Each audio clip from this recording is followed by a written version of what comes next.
Where do you want to go next? If you'd like to see Liyue's tourist spots, I have...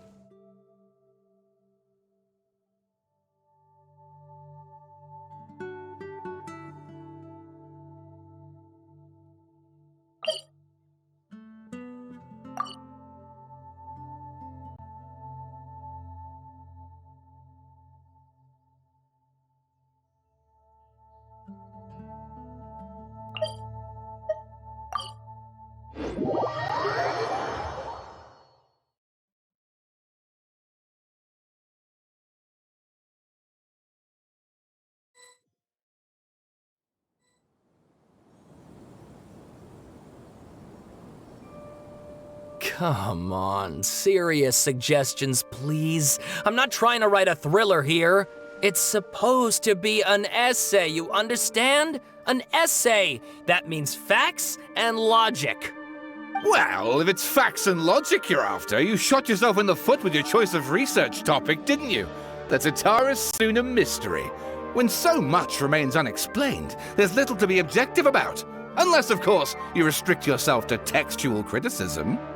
Yeah, well, this is my teacher's area of research. I can't change that.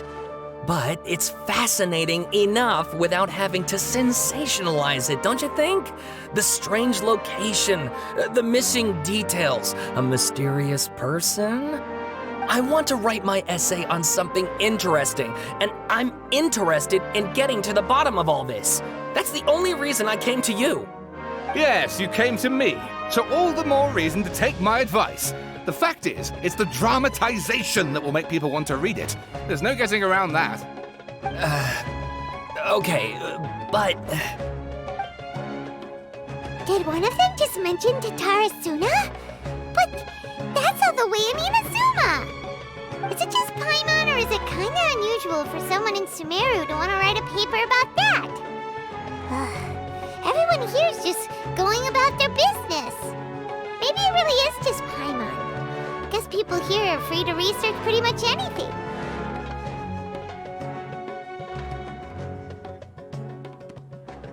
Great! Let's go find out what this Tatara Suna mystery is all about.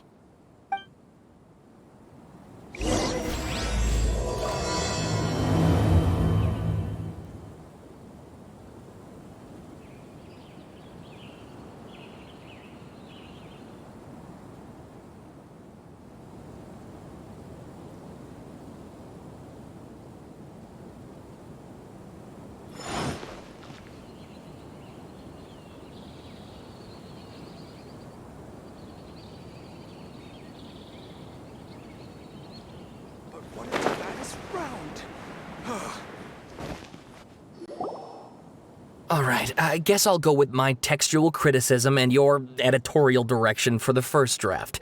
I have a feeling that the missing Kabuki Mono will end up being the main focus of this paper. If only we knew where to find that traveler. From what they say about her, this seems like the kind of thing she'd know about.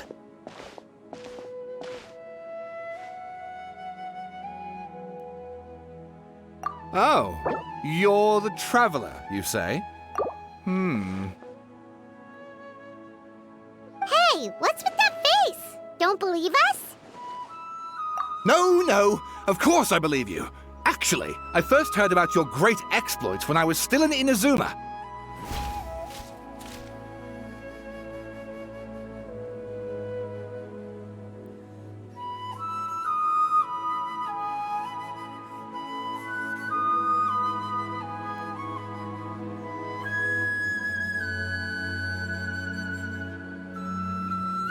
Every journey has its final...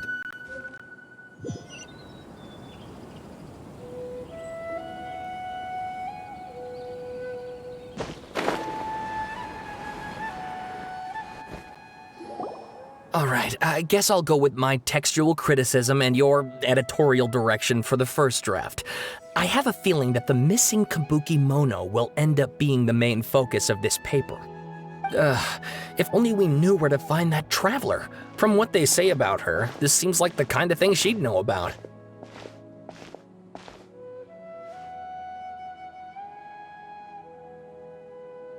Oh, you're the traveler, you say? Hey, what's with that face? Don't believe us?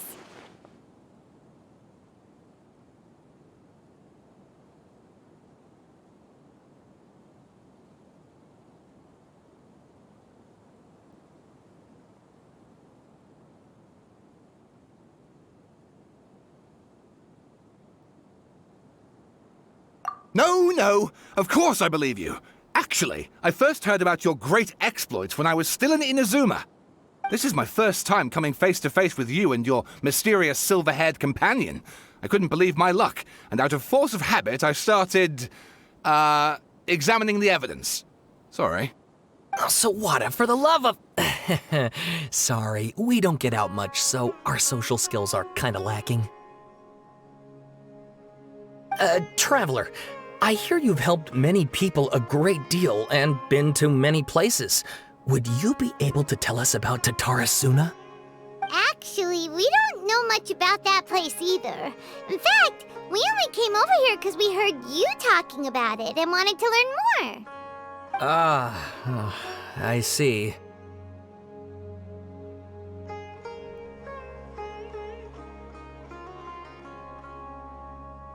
My teacher chose this area of research as a personal challenge. He said it's difficult to get into because even Inazumans don't know much about Tatarasuna's past. But who'd have thought that... If you don't mind, I'd love to show you all my outline for the book I'm writing about Tatarasuna. Hold on, Sawada. Don't you think that's a bit of a deep dive or a first read? Well, fair point. In that case, please ease yourselves in gently by taking a look at Akaba's latest essay draft. Let me give you some background. This all started with the discovery of some records in Tatarasuna. The writings mentioned someone by the name of Mikoshi Nagamasa, who crafted a fine blade. But in the end, he threw it into a fire to destroy it, and killed his servant Katsuragi. Why? Well, no one knows. Apart from the swordmaker, his servant, and the one who wrote this all down, the records also mention a kabuki mono. This seems to be an Inazuman word for an eccentric stranger, someone who dresses funny or acts in an unusual way. That's right. Akaba's teacher has spent quite some time researching these events on the ground. This kabuki mono lived in Tatarasuna for a while before disappearing without a trace. And shortly afterwards, as Akaba mentioned, things got pretty ugly. So first this strange person goes missing, then a murder happens? Seems kind of fishy to Paimon. Yes, my thoughts exactly. So I helped out too. I asked everyone I could think of if they knew anything about what happened back then. And wow! Did I get lucky! Stop shouting! This part's important. I just wanted to make it stand out. It just so happens that a friend of mine works at the Government Records Office. He looked into it for me, and I can now confirm that all the aforementioned individuals did, in fact, live in Inazuma over 400 years ago. Even back then, Tatarasuna was already at the center of Inazuma's smelting industry. The man in charge was a government official named Niwa. Curiously enough, it seems like he went missing too.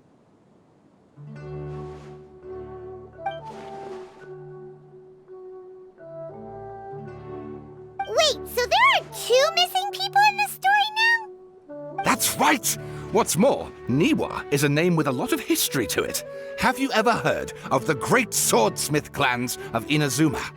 Oh, the swordsmiths? Yeah, like Ishin art and so on? Wow, yes. You really know your stuff. That makes things easier. So basically, this Niwa was a distant relative of the Kaidahara clan, the last practitioners of Ishin art.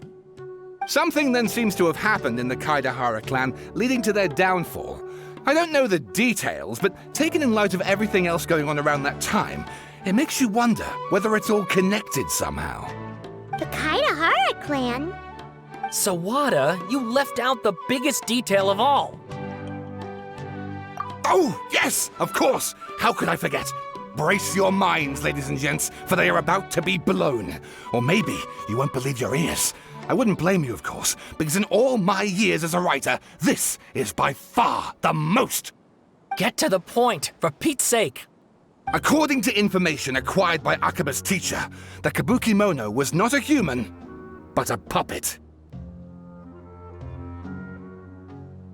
A puppet?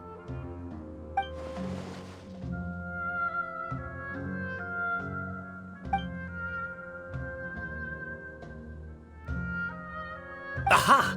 Judging by the looks on your faces, you do know something after all.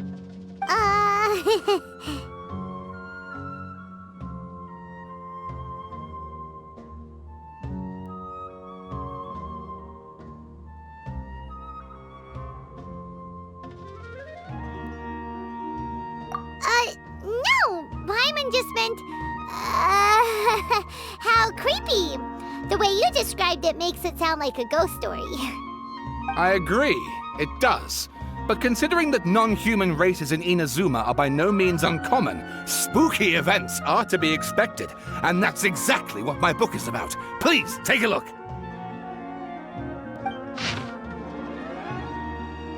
Oh, and please read my essay draft as well. Sawada was encouraging me to follow his more creative approach, but I think essays should be grounded in facts. I don't think explaining everything away with mysterious forces will cut it. Oh, how about if I plug the holes in Sawada's narrative with political intrigue? Like, I could put a turf war between rival factions at the center of the whole series of events. Wait, you're allowed to just make stuff up? Pretty sure you've gone from essay to guessay there. Akaba, look. Your teacher has researched this extensively. I've reached out to everyone I could think of. Whatever information we have now is all that there is to know. This is as much detail as you're ever going to get. Besides, if there really was a political power struggle going on at anything like the level you seem to be suggesting, what hope would we ever have of finding out the truth? Good point. Okay, back to the drawing board, I guess. Give me some time. I need to find a new angle on this.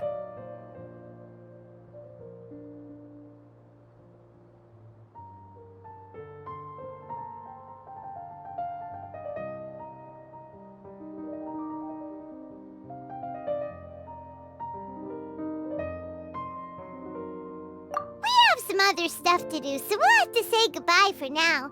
Good luck with your essay! All right, thank you. If you find out any more info about all this, please do let me know. Thanks so much.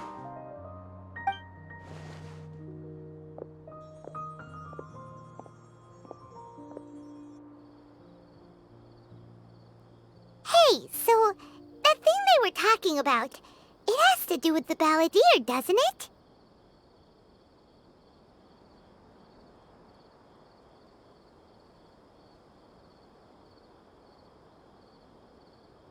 Okay, then, even if we did know something about it, we probably couldn't share it with them, huh?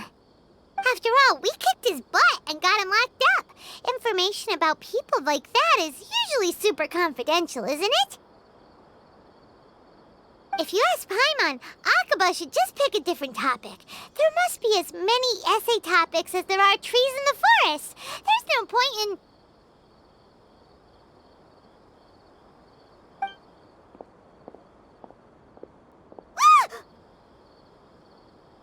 Hey, did you see that? He literally just went by, over there. It looked like... the balladeer! No, it can't have been. He got locked up. Oh, quick, let's catch up and see.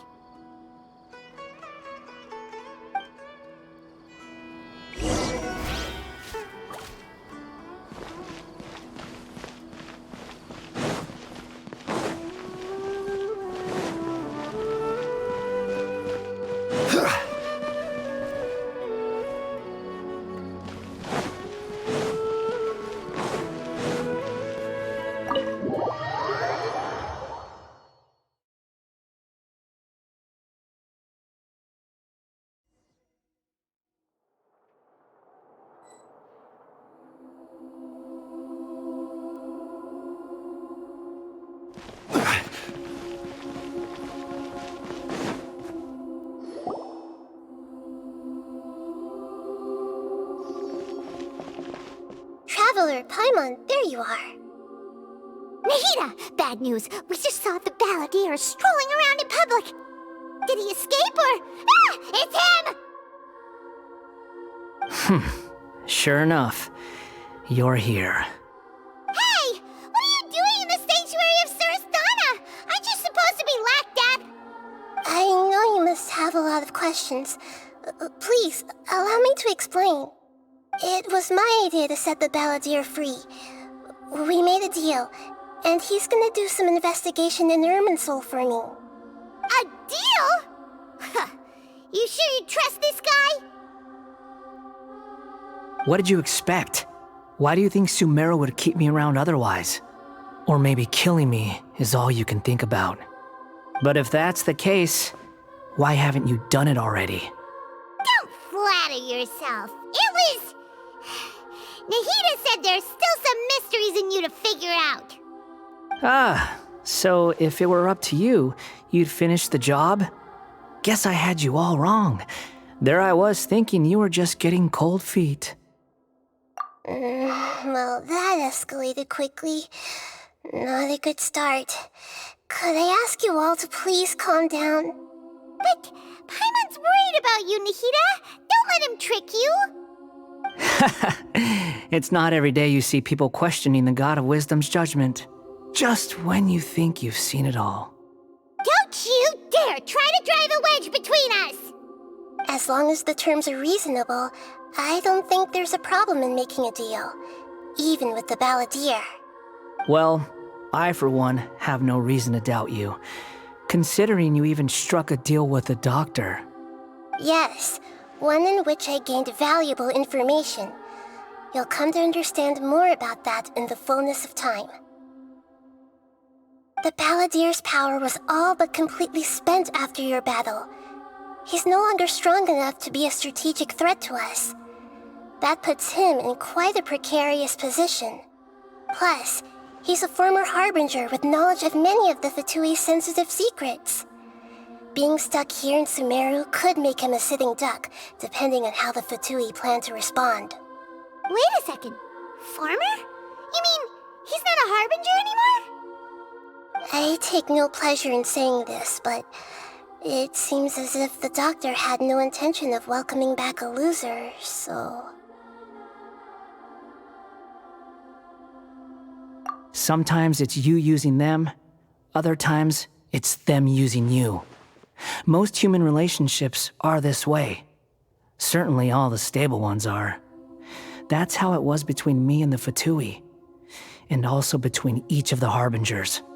So as long as you have some value to offer, nobody will ever abandon you. But after recent events, even I have to admit that I'm not worth quite what I used to be.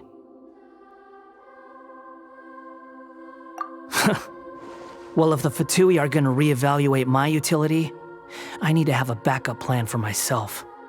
As we discussed, I don't like causing harm to living beings, and you said you need protection. So, why not join forces with us?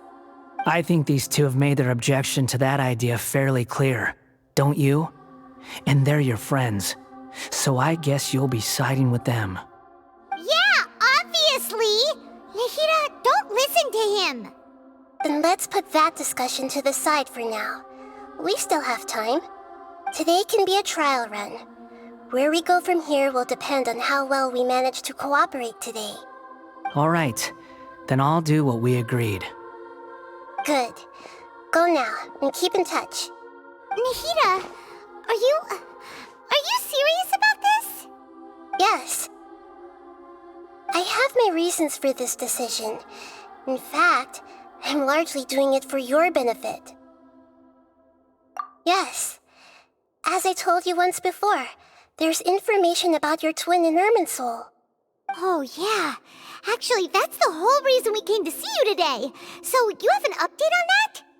Mm-hmm. You may remember me mentioning that the Fatui had not included your twin's details in the Descender category.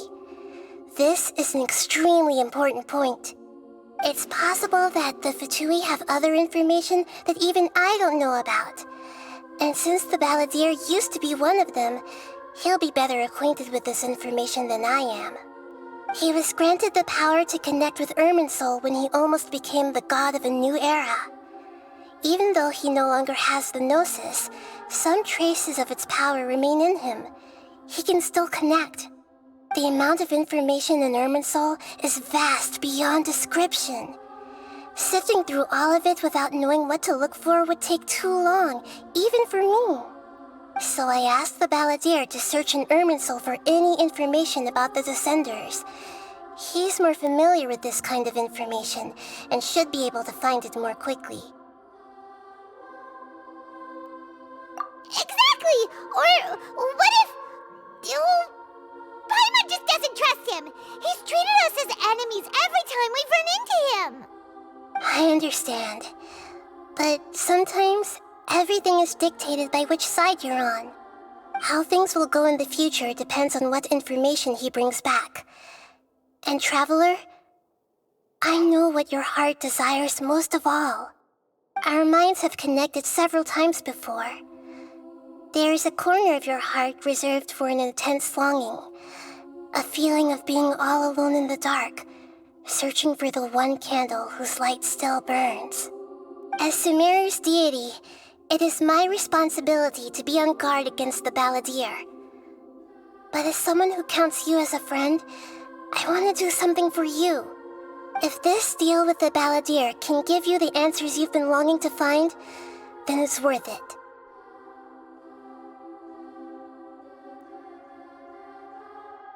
It's my pleasure, really. You're Sumeru's hero. You've more than earned it. Paimon's still worried about this idea. Is there anything we can do to help? I was going to contact you about that, but then you suddenly showed up on your own accord. Seems like we have a telepathic connection. In fact, I was going to ask you to supervise the Balladeer on my behalf while he carries out the task I assigned. Even though he only has a fraction of his full power left, that's still a fraction of a former Harbinger. If you could accompany him, it would put my mind at ease. Of course, I'll be there to help guide you through Irminsul from the outside. Great, thank you. Prepare yourselves. I'm going to transport you into Irminsul.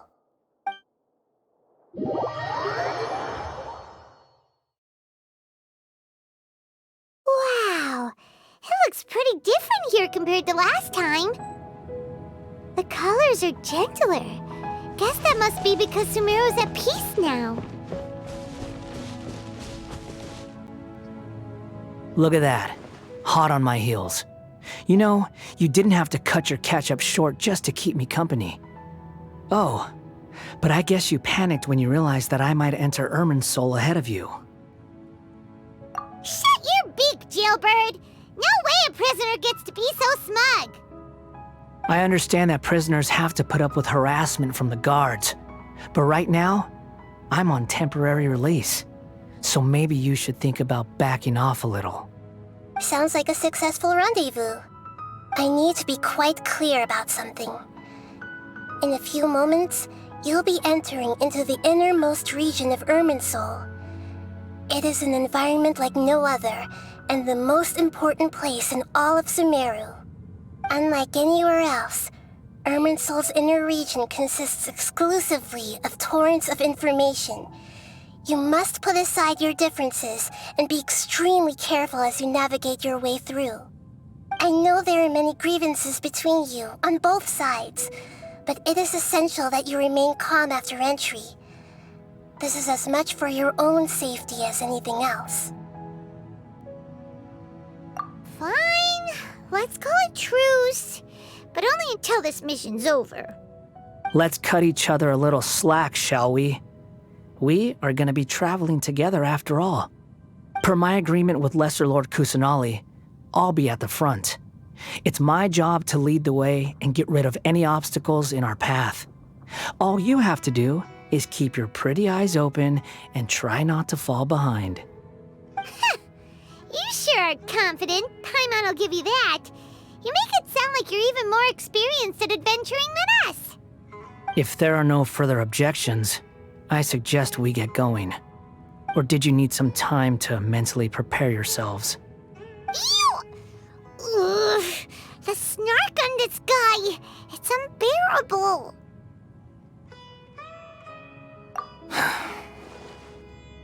We can start now. Irminsul access granted. Initiating connection procedure. Is this a small sapling? Oh, darn it! Come on, let's catch up with him.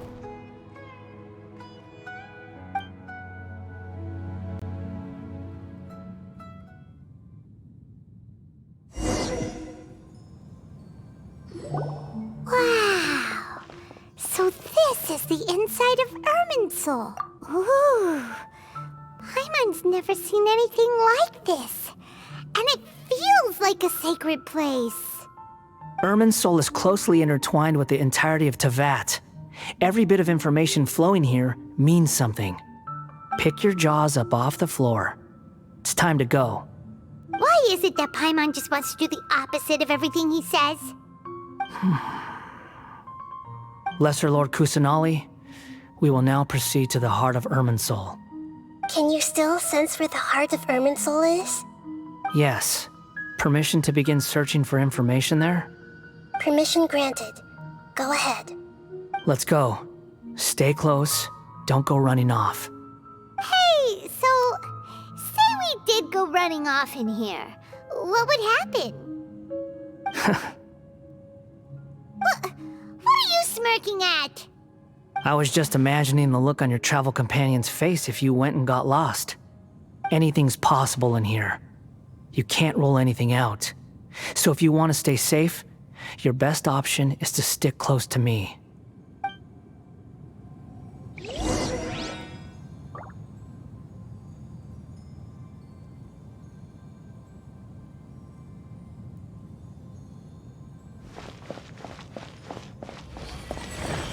These sapling things have spread out. Those are all packets of information from inside Irminsul. Be careful not to touch them.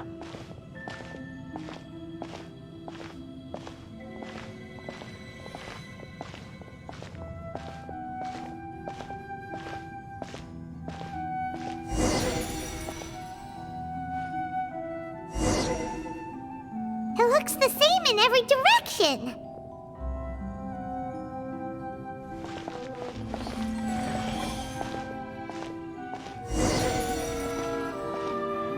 No wonder he mentioned about getting lost. Huh. What do you know? He was actually telling the truth. Is he mocking me again? What is it this time? There's a time and a place to lie, but this definitely isn't it. So why don't you relax your guard a little?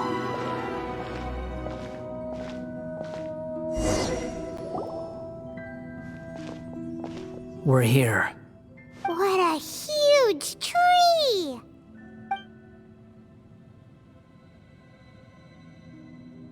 Lesser Lord Kusanali, Good, you made it. Are you ready? ready when you are. Then please begin. Preparing to access cognitive currents. Establishing waypoint. The Balladier's actually doing what Nahida tells him. Guess he must want to stay alive.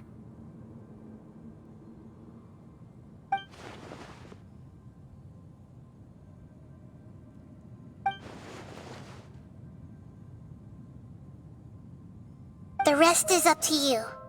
If you discover anything at all, make sure to share it with us. Will do. Huh. For once, we're the ones with nothing to do. Traveler, Paimon, would you like to talk?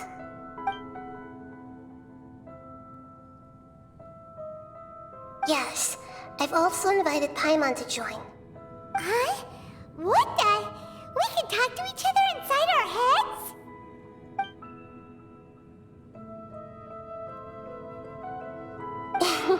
That's part of it. Plus, we're all friends. There's nothing wrong with us talking like this once in a while. Paimon's never tried this before. This is great! wanting to ask you something. Don't you think the Balladier's a bit of a walking contradiction? He's always talking back, but he seems to listen to what you say.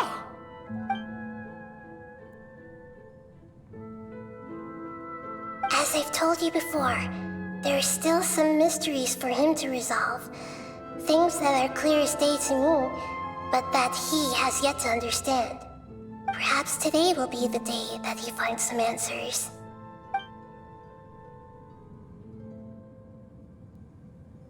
Well done. Smart and attentive as always.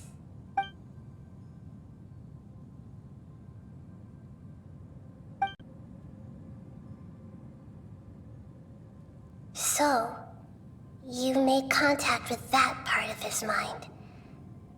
Well, it's true. Betrayal turned the Balladeer into the person he is today. Huh. Paimon thought nothing could get under that guy's skin. Turns out, he can get hurt and angry just like anyone else. Everyone has a history, Paimon. Even if you're a puppet created by the IArchon. Speaking of puppets, we ran into two people at the Academia today talking about an essay. Turns out their topic was about the Tatarasuna incident. Nahida, do you know anything about that? If you mean the mysterious events, the kabuki mono and so on, yes. I know about all of that. Really? Because from what they were saying, it sounded like lots of Tatarasuna's history is still unexplained. And most of the information we have now is just from people filling the gaps with their imagination. At least that's what they thought. Oh? How interesting. Those two managed to deduce quite a lot through guesswork alone. So the Gese got it right? Well, they guessed right about one thing. Tatarasuna was sabotaged. Must be a riveting conversation you three are having. Funny how all the good ones happen when I'm not involved. What makes you think we're talking to each other? Don't insult me. You're having a private conversation without me. Obviously, I must be the topic of said conversation. Of course you do. You can't have your prisoner knowing too much. So, have you found anything yet? Still looking. Don't get your hopes up, though. You and your twin come from outside this world. It wouldn't surprise me if there was nothing on either of you in Irminsul at all. Wait! How did you know about that? Did Nahida tell you? It's not like we've never met before. And anyway, you're world famous. It'd be more surprising if I didn't know a few things about you. Right now, we have to keep the peace. I'm not interested in creating more misery for myself, and making cordial conversation is something I can manage. Huh? Wait. This light. It looks similar to those saplings. What could it be? Anonymous data. Hey, don't you forget the agreement! You have to share it with us! Shh. Just wait. Mr. Niwa, are you certain this is worth the risk? We are talking about Tatarasuna's furnace, after all. It may not pay to act rashly. There's no one else who can enter the furnace. It has to be me. Is that so? Well, since you insist. It's...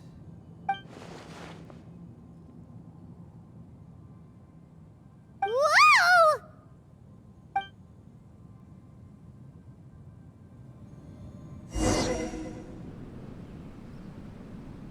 I have been in Tatarasuna for some time now.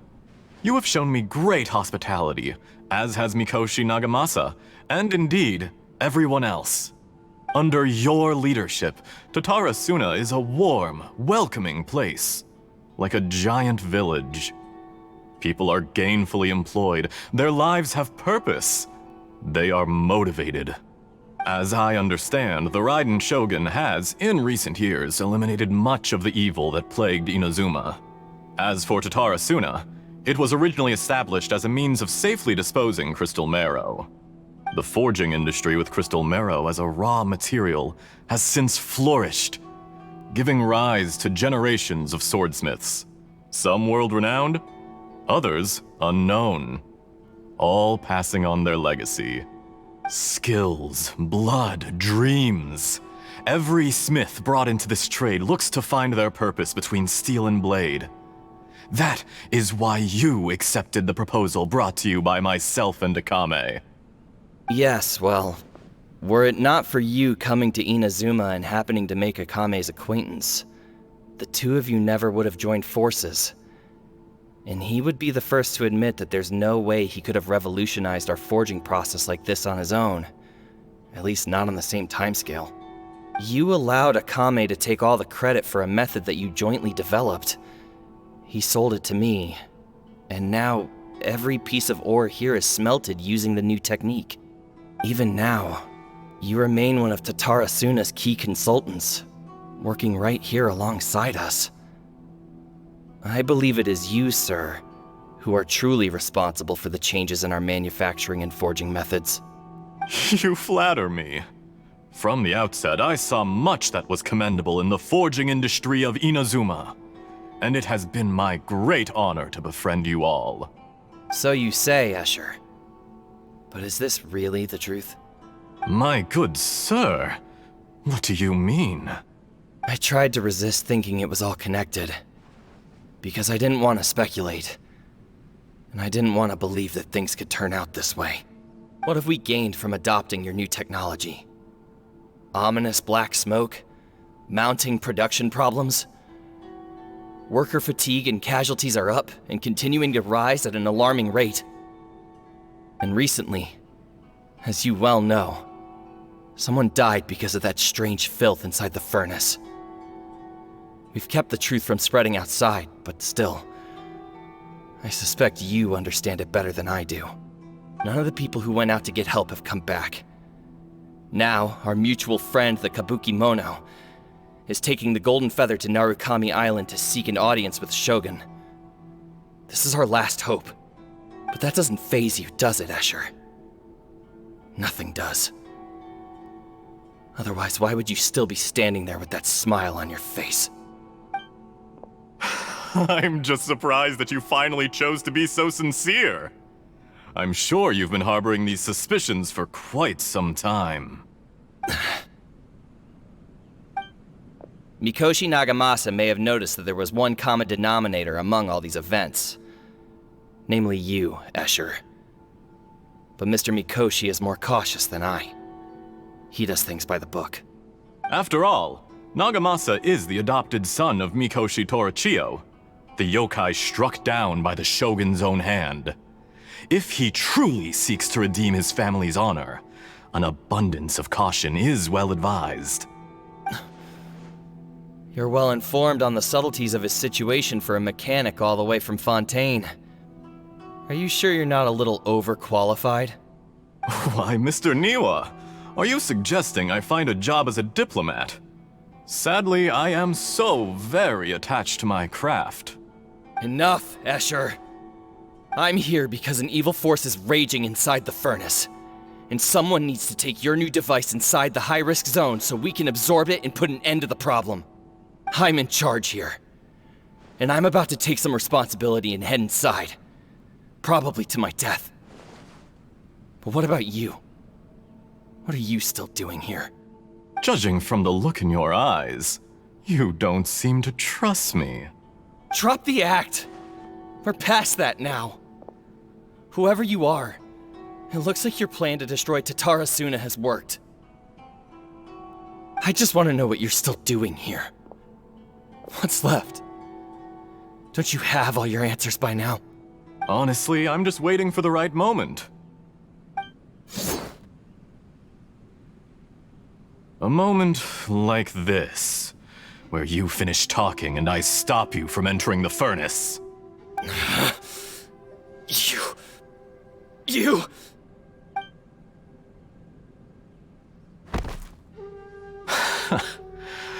You're a little smarter than I initially gave you credit for. I thought I'd disguised myself exceptionally well, at least for the first few days. But to my surprise, you had your people look into my background right from the start. It's a long journey from Inazuma to Fontaine, but that didn't stop them. Eventually, they managed to confirm that Escher was an alias, and that I was not from Fontaine at all.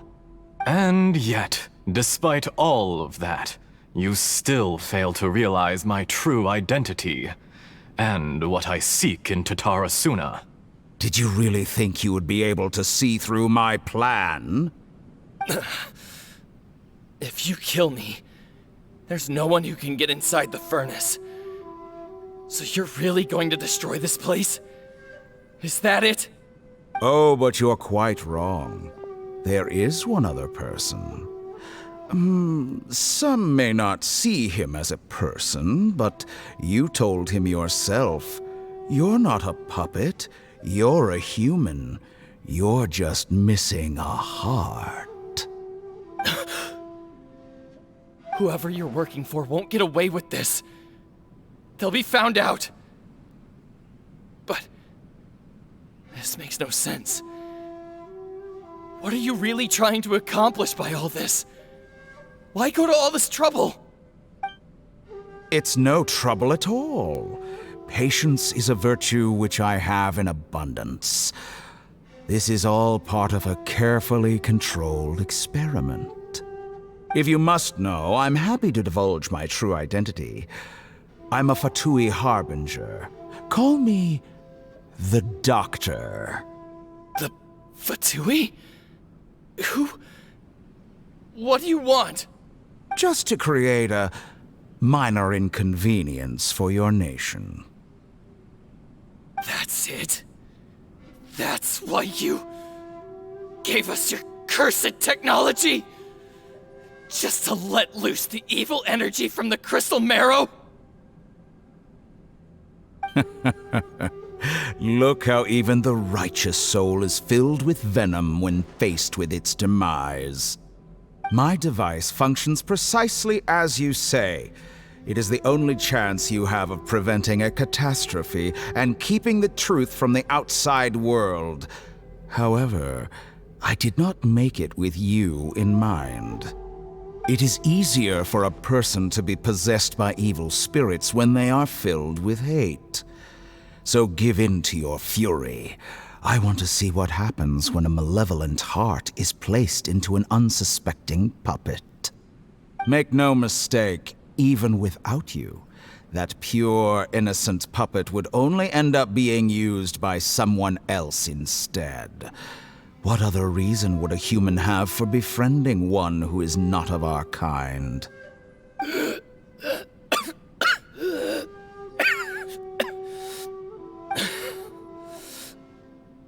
If you give him my heart, tell him that both Nagamasa and I see him as one of us.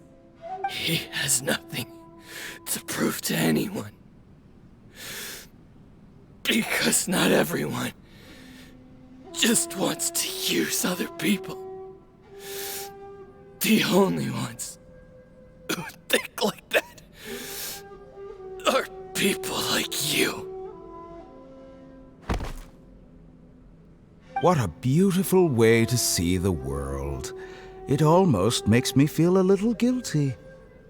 Then out of respect for you, I shall redefine myself. Think of me as a monster or a demon, if you wish. At least this way your death is not a consequence of your own folly turning you into an easy target. You simply lost to something more powerful than you could ever hope to defeat. I say, Mr. Niwa, let's see what happens. Will your puppet friend become a human? No, that will prove quite impossible. Mr. Niwa? Already dead. What a pity. Jester, I have completed the task you gave me. creating a gap and infiltrating Inazuma's inner workings. What fun it was. I'd like to introduce a puppet to you. If he proves useful, let's make him our newest comrade. And if not, let's turn him to dust.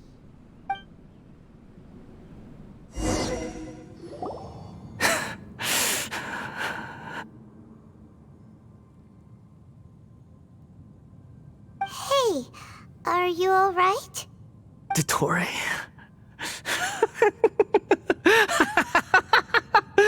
Dottore!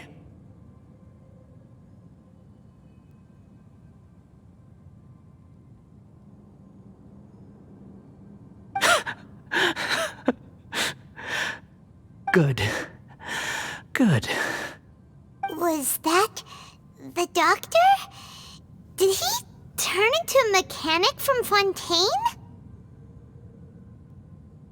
But why did we see things from his perspective? When I touched the doctor to confirm whether he'd eliminated all his segments, I read this memory in his mind.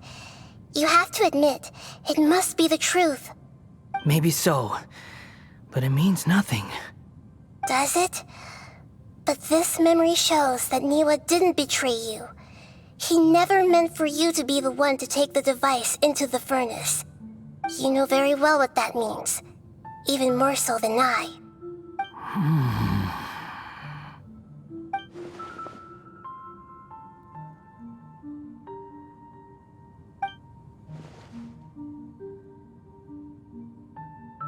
Let's give him some space.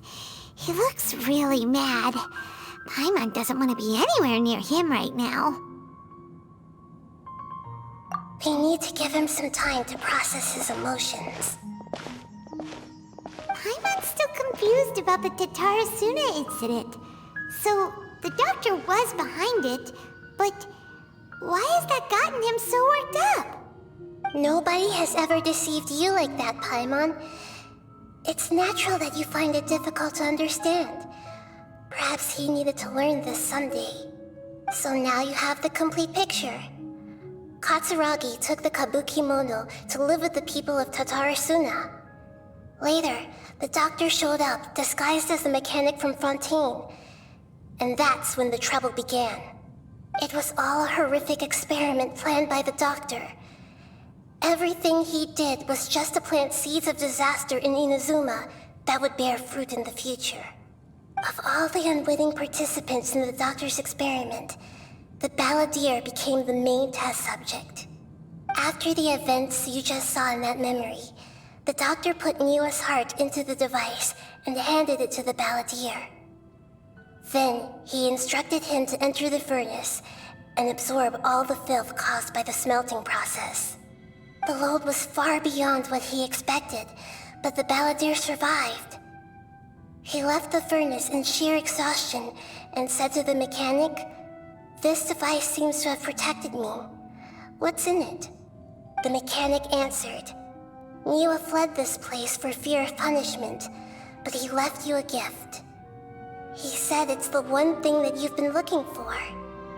He took it straight from the chest of one of his innocent servants.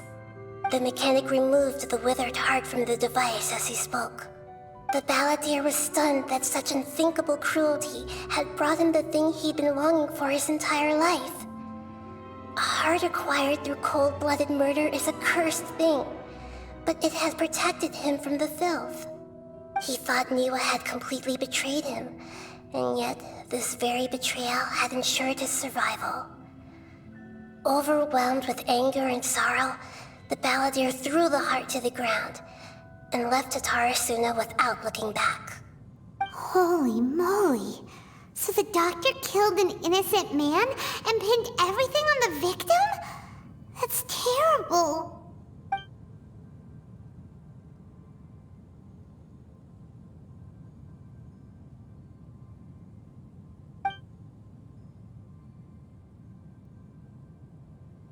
Yes. Only if he understands this can he choose a new path forward. Tori, you brazen-faced... Niwa didn't run from justice. You killed him.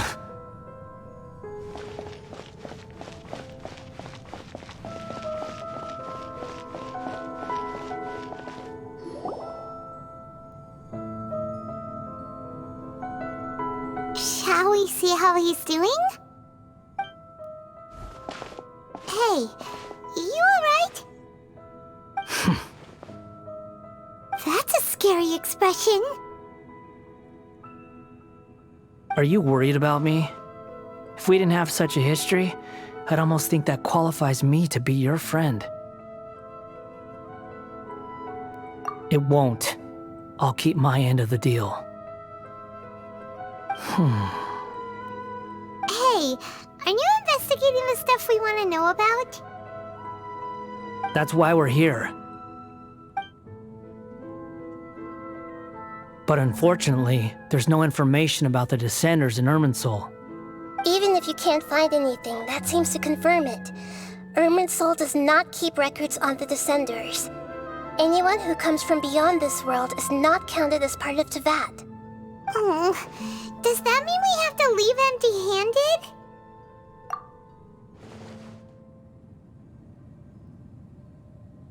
Don't thank me just yet. You look really upset. Well, since Irminsul was a dead end, I guess I can share some other info that might interest you. Huh? About what? The reason why there are records about your brother in Irminsul. It might have something to do with Conria. Apparently, Conria was his first destination when he arrived in this world. Plus, he only came to this world because the heavens responded to the summoning. The heavens responded? The Jester told me this himself. You can take his word on this. He was a royal mage in Conria, and lived with your brother for a time. I don't know the details. It's up to you whether you want to believe me. All I can say is, I wouldn't lie to you about this. Did you get all that, Lesser Lord Kusanali? Yes. Astonishing news. Does this info count towards my mission?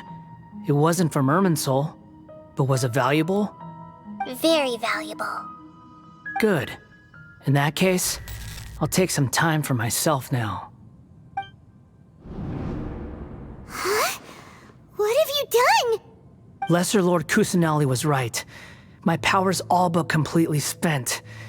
Even if I use all of the divine power left in me, I can't sustain this shield for very long. I shared a secret with you, and now you owe me. So in return, I'd like you to answer a question for me. Give me your hand.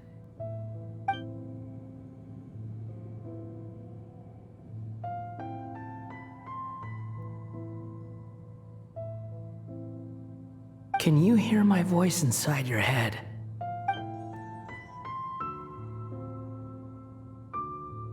No, I can't do anything like that anymore. At most, all I can do is exchange a few words with you. So tell me, in this world, is it possible to change the past?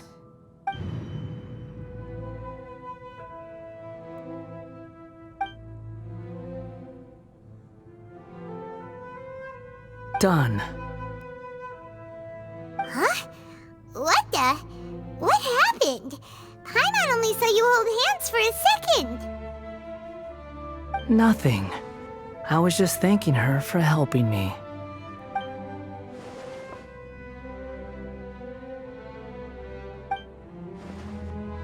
So long. I suggest you get yourselves out of here quickly. Where are you going? Hey, wait up! Didn't you say not to go running off? Fast reaction time. But I don't think we'll be seeing each other again. From this day forth, the names Balladeer and Kabukimono will cease to exist. Those who died in Tatarasuna because of me deserve another chance at life. Hey, Balladeer! Don't do anything stupid! You know, I never did like insects. Hordes of the puny things swarming together can be a real nuisance. and I enjoy nothing more than to stamp them out like the pests they are. But if a colony of harmless ants isn't threatening anyone, I guess they deserve to be left alone. Luckily, everything can be set right. It's time to solve this once and for all. Balladeer! Balladeer! Uh-oh, he disappeared. Come on, we gotta find him somehow.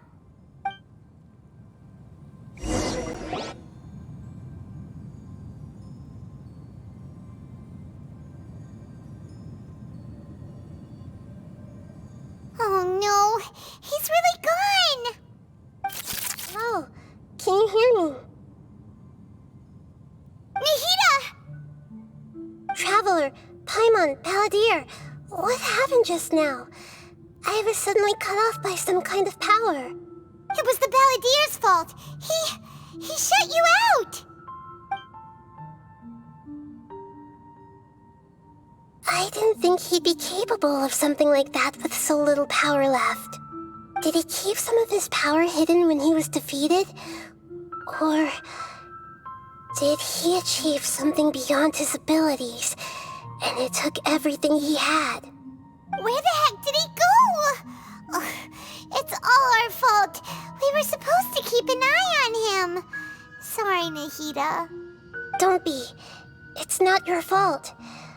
Please, let me handle this from here, even though I'm not sure I can solve it. We're running out of time. Follow my lead and get out of Irminsul as soon as possible.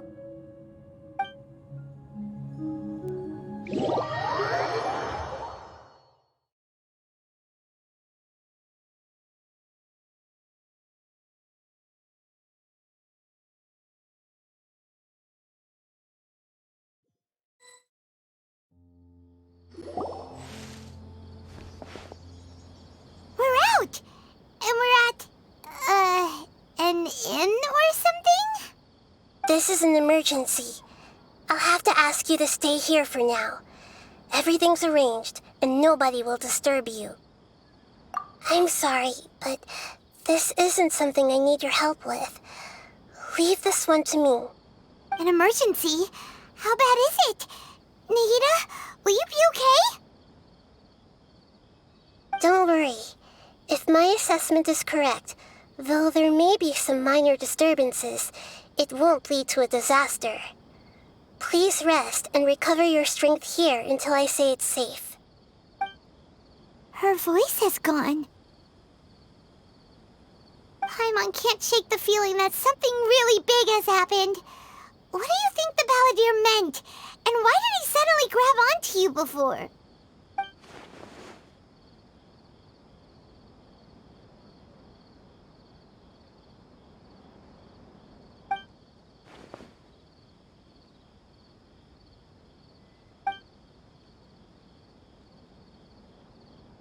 He wants to change the past? But surely that's impossible! Right! You can't just rewrite history! All that stuff happened already in real life! It's like, imagine Paimon drank all the water in this inn. Even if no one was there to see it, Paimon would sure as heck remember drinking it! So, why does Paimon still have a bad feeling about this? Paimon can't help but feel scared about what he might do. Oh, Paimon's so confused. Huh? Ah! Sorry, Paimon accidentally... It's the Balladeer's fault for causing Paimon all this mental stress. But erasing yourself from history? It's unthinkable. Is that really possible in Irminsul?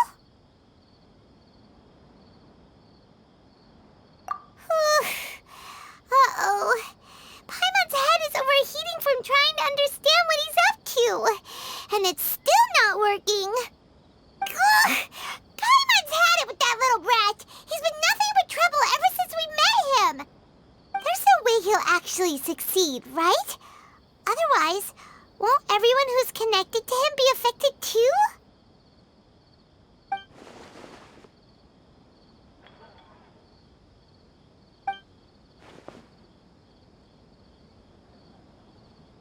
There's nothing we can do about it at this point. Hey, have you got any ideas on what we should do next? Seems like now there's nothing left for us to do but to go to sleep. But Paimon's still so worried. Paimon won't be able to sleep a wink tonight. So, how about, we list all our favorite foods to take our mind off things? Heck, if that doesn't work, Paimon's probably gonna collapse of anxiety here. Alright, Paimon will start. First dish. Munstack grilled fish. Oh, and chicken mushroom skewers. Tea break pancakes. Cream stew. Sauteed matsutake. And Dragon chili chicken. Almond tofu. Satisfying salad. Oh, also Adeptus Temptation. Golden shrimp balls. Triple layered consomme. Lotus seed and bird egg soup. And...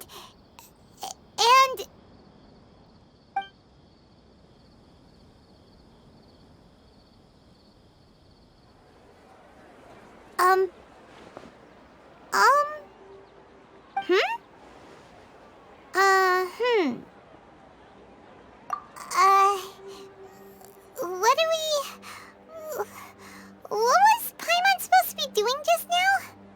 Paimon was, talking? Huh. Paimon suddenly can't remember what she was talking about. What was it again? The balladeer? Is that a food too? Huh. Weird name, though.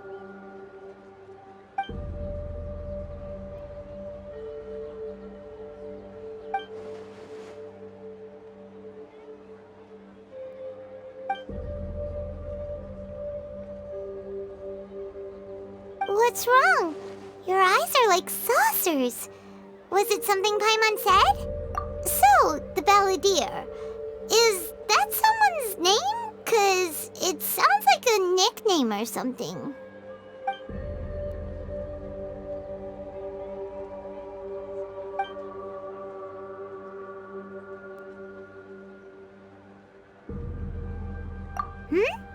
Okay, sure. Where are we going?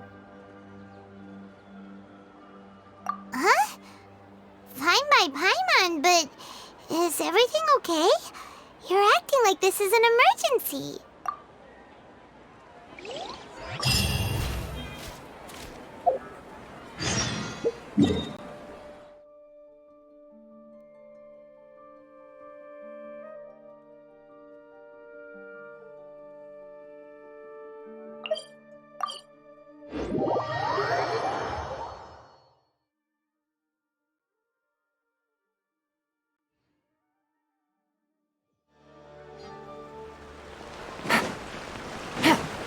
Take it easy.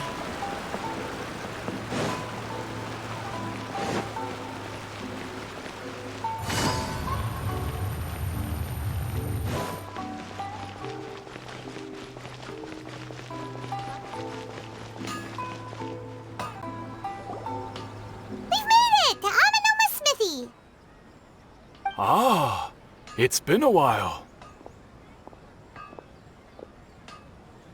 Of course. Go ahead. Oh. Now there's a question I wasn't expecting. Very well. I'll tell you what I know once more. The once renowned Raiden Gokuden, comprised of 5 branches. Amenoma, Futsu, Ishin, Hyakume, and Senju. The art of forging practiced by these 5 clans was first taught to them personally by the almighty Shogun. Over time, the 5 branches diverged from one another as generations of bladesmiths honed and perfected their craft until they became 5 distinct traditions. Most of the great swordsmith clans of old have since fallen into decline, and for a long time, only the Amenoma branch kept its art alive. But fortunately, Kaedehara Kazuha recently returned to Inazuma and took up the mantle of the Ishin art. Now, 2 clans remain of the original Gokuden 5. If my memory serves me right, you yourself were present when he forged the Ishin blade. Oh, yeah, we were! Paimon remembers that now. We learned a bit about the decline of the Raiden Gokuden then, too. It seems like such a shame. That, my friends, is a tragic tale indeed. In fact, this was not made known to me for most of my life. All these years, I knew of those great clans' demise, but never the cause. Only recently, when the question was on my mind, did I ask Kaedehara Kazuha about this. He told me that, as we are both heirs to a branch of the Raiden Gokuden, it was right that I should know the truth. There is no harm in telling you, but I must warn you. It is a dark and sorrowful tale. The Raiden Gokuden were the targets of a murderous rampage by a vengeful bladesmith. Vengeful? Why? 400 years ago, so I'm told, there was a catastrophic malfunction in Tatarasuna's furnace. One brave swordsmith heard the commotion and chose not to flee, but he rushed to the scene, hoping to prevent a disaster. Tatarasuna was home to a state-of-the-art forging and smelting operation in that day, and overseeing it was the armory officer. His surname was Niwa, though he had family ties to the Kaedehara clan. Knowing that they had just one chance to save countless lives, Mr. Niwa and the swordsmith leaped together into the furnace. The furnace quickly stabilized, but neither of them made it out. The smith's death, though heroic, dealt a devastating blow to his family's fortunes. His orphaned son was left to fend for himself, and grew up deeply resentful at the world. In his heart, the whole of Inazuma was culpable in his tragedy. He hated the almighty Shogun for her apparent indifference towards his father's death, and he hated everyone who had done nothing to try and save him. Powerless and destitute, the only legacy he had to pass on to his children was his hatred. Generation after generation bore this grudge, living in utter misery. Alas, if only the story could have ended there. But 100 years ago, the then head of this family reached the end of his wits. He could bear their fate no longer, and yet he could do nothing to change it. Finally, he made a drastic decision to take revenge on the Raiden Gokuden. In doing so, he sought to vent his pent anger and shake the very foundations of Inazuma's forging industry. In his fury, he murdered indiscriminately, killing even bladesmiths from the Hyakume clan which he belonged to. His goal was absolute, the devastation of all of the Raiden Gokuden. But when he came to the Kaedehara and Kamisato clans, his killing spree came to an abrupt end. He failed to catch them unawares. They fought back fiercely, and they did not spare his life. That is why the Kaedehara clan and their Ishin art survived that day. I suppose they were the lucky ones, under the dire circumstances.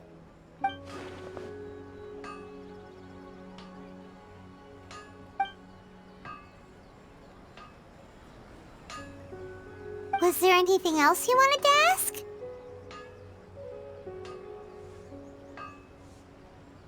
Kazuha? Why, yes. Just yesterday, in fact. We spoke for a while over some tea. He seemed well.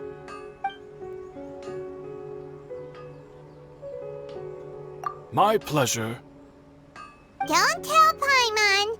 There are other places you want to visit too, right? Your expression says it all. You can't hide anything from Paimon. On to the next stop! Lead the way, traveler! Paimon will be right behind you!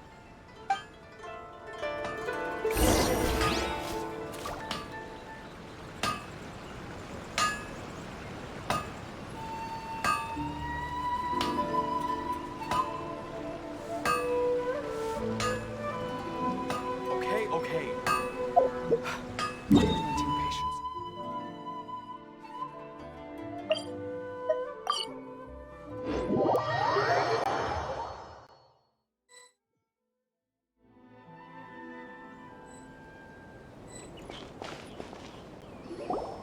We're here! This is the Yashiro Commission's headquarters, so...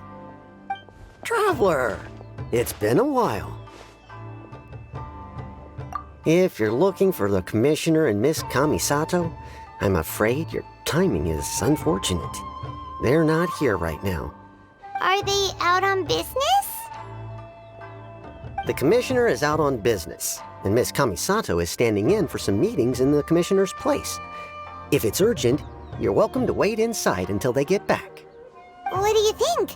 Shall we go in?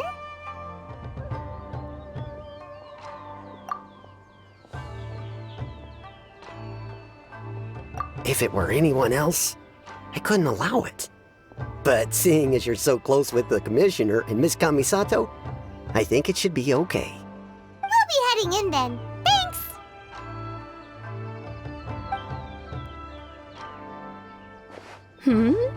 Hello, dears. Is there something you want to say?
Of course, traveler.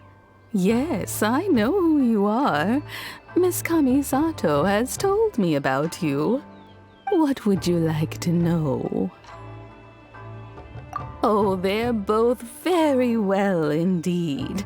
Lately, Miss Kamisato has been rather busy attending all kinds of meetings and occasionally paying visits to some local organizations on the Commissioner's behalf. As for the Commissioner himself, well, you know, busy as ever. That much hasn't changed.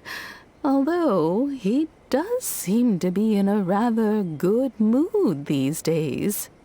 So pretty much business as usual on the Yashiro Commission, huh? Very much so.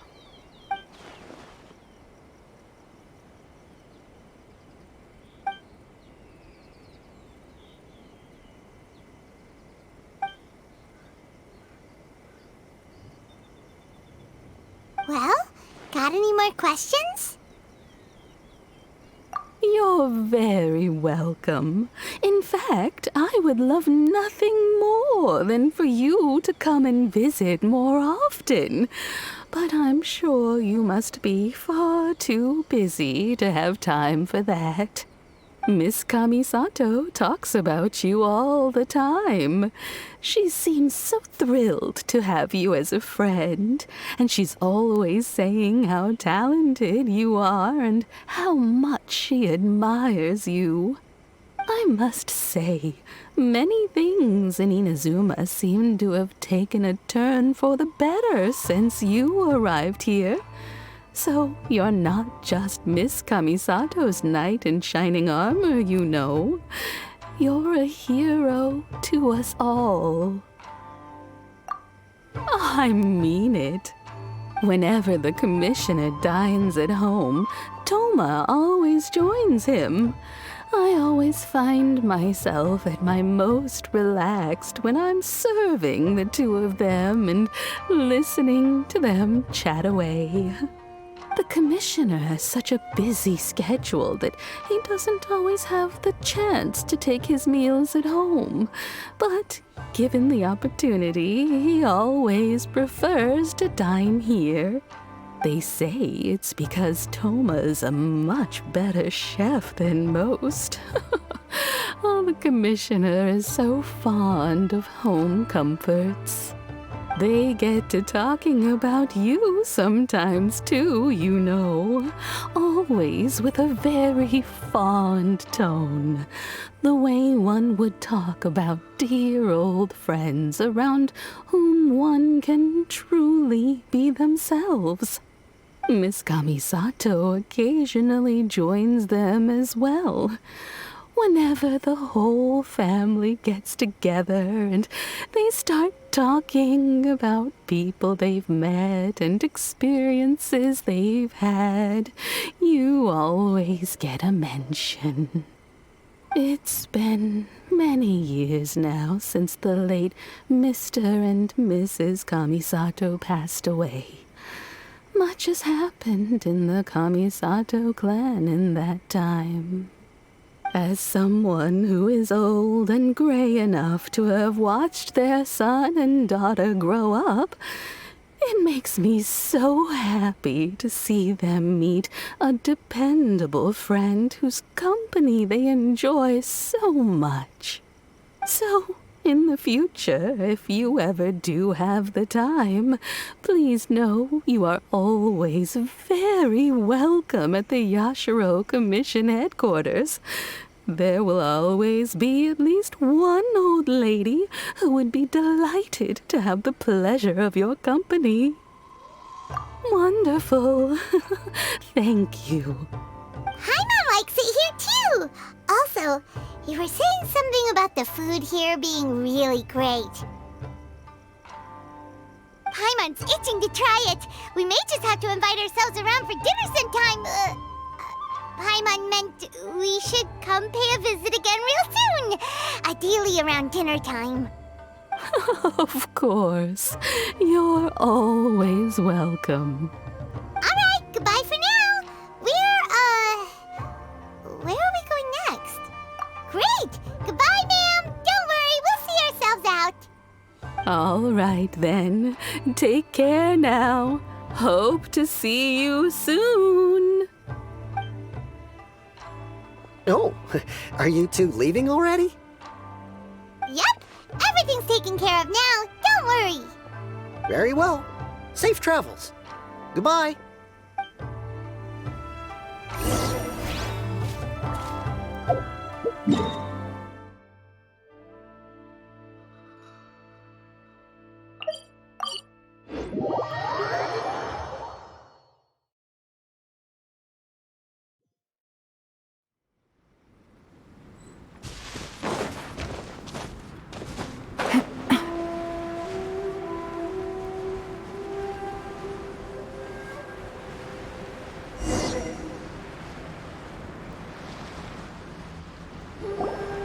Well, here we are. But what are we looking for? Something or someone? Do my eyes deceive me, or is that the Traveler and Paimon? Xavier, what are you doing here?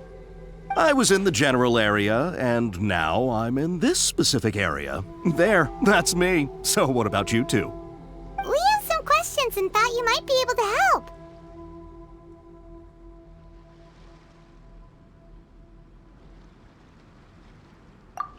Certainly do. I've researched the furnace here in some depth. If there's anything you want to know, just ask away. Like the back of my hand? Make no mistake, I have been here a good many times before.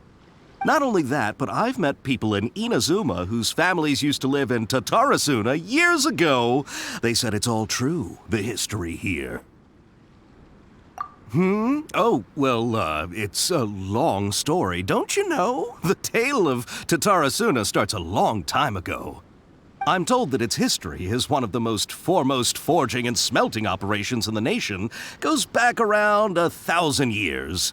Still, the furnace has had a couple of serious maintenance issues along the way. A couple? When exactly? One was just in the last few years, the other was several hundred years ago. A fun fact, I'm not the first Fontaine tech guy to come and work on it either. There was a guy back then too. They say he was a mechanic who consulted on a technology upgrade. It seems like the technological collaboration between our two nations goes back a long way. How about that?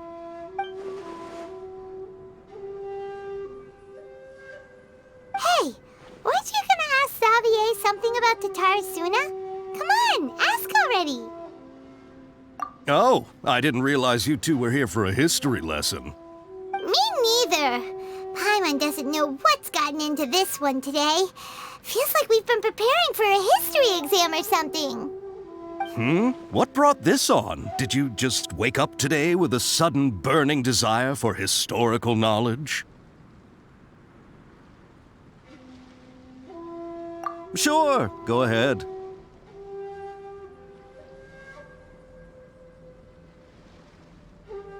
A kabuki mono? No, I can't say that I have. I do know the word, Inazuman for those eccentric types who always go around dressed to the nines. Just the sort of person that I'd like to meet, actually. But sadly, I've never had the pleasure, nor have I come across anything to do with a kabuki mono where Tatarasuna is concerned.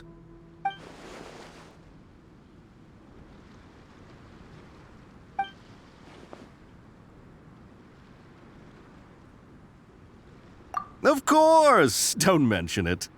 Oh, we're leaving? Okay, bye, Xavier. Oh, you're most welcome. More than happy to help. Farewell. Looks like you got all the information you're looking for.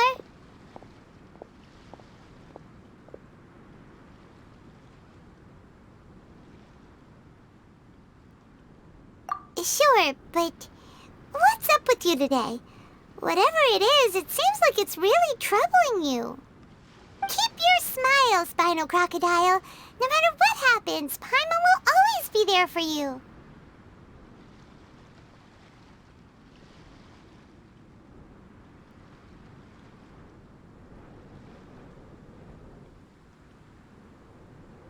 Come on, you gotta keep it together. Why don't you grab something to eat? You can't go facing life's challenges on an empty stomach. All right, let's head off and go meet Nahida.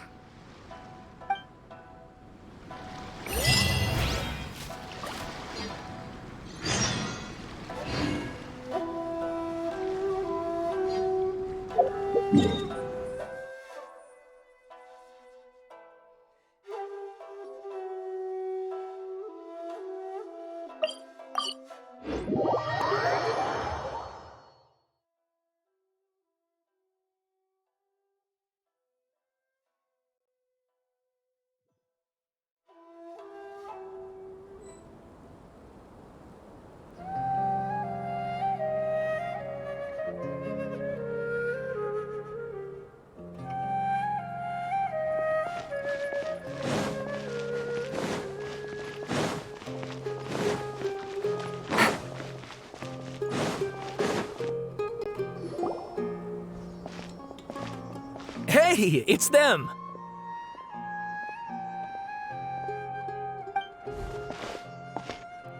Akaba, Sawada, you're still here?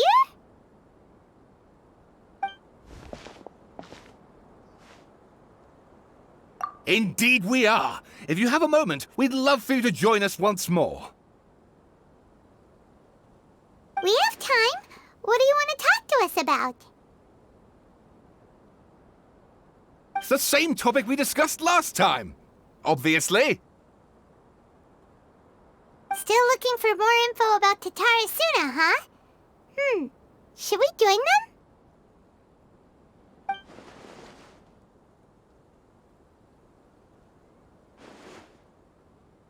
Unfortunately, we haven't made any real progress. Huh? Oh, of course.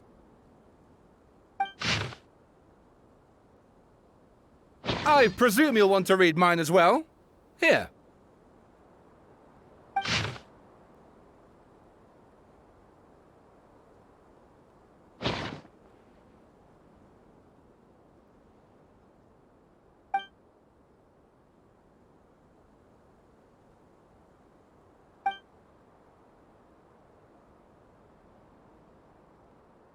Well, what do you think? Hey, Traveler. Remember how last time Akaba was saying how he wished he could gather more information about all this? Well, we just got back from Inazuma. So how about we tell them what we learned? What did you find out? Something big? It's a long story. Basically, we have some friends in Inazuma, and...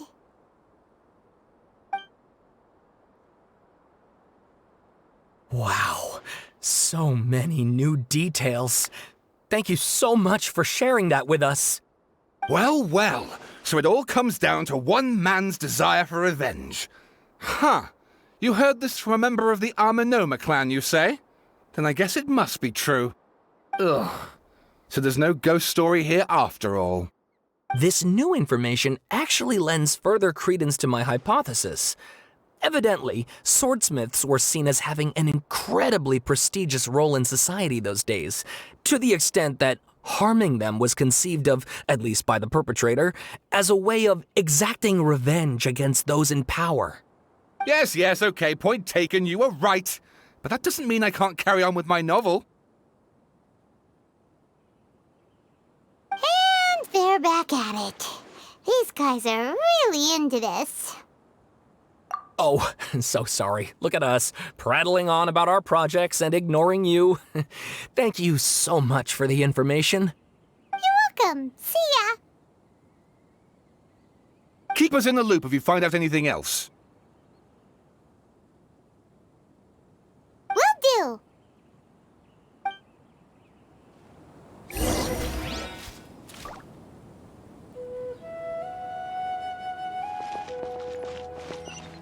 Take it easy.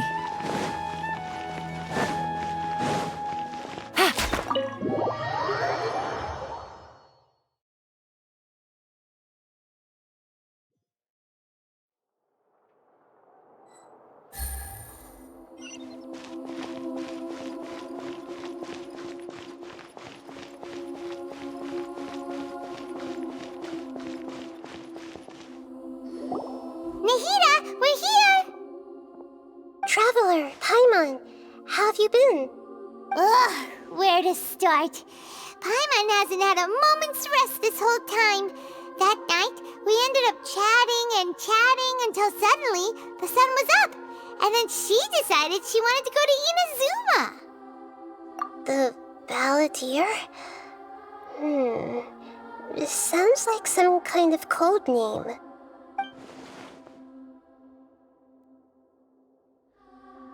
You look troubled. Is there something you need to tell me?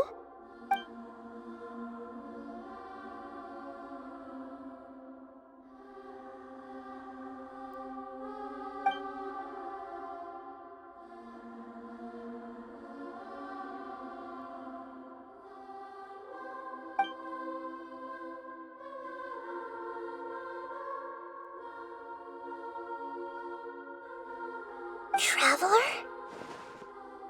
Hey, what's wrong? You look so upset.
That's quite a story.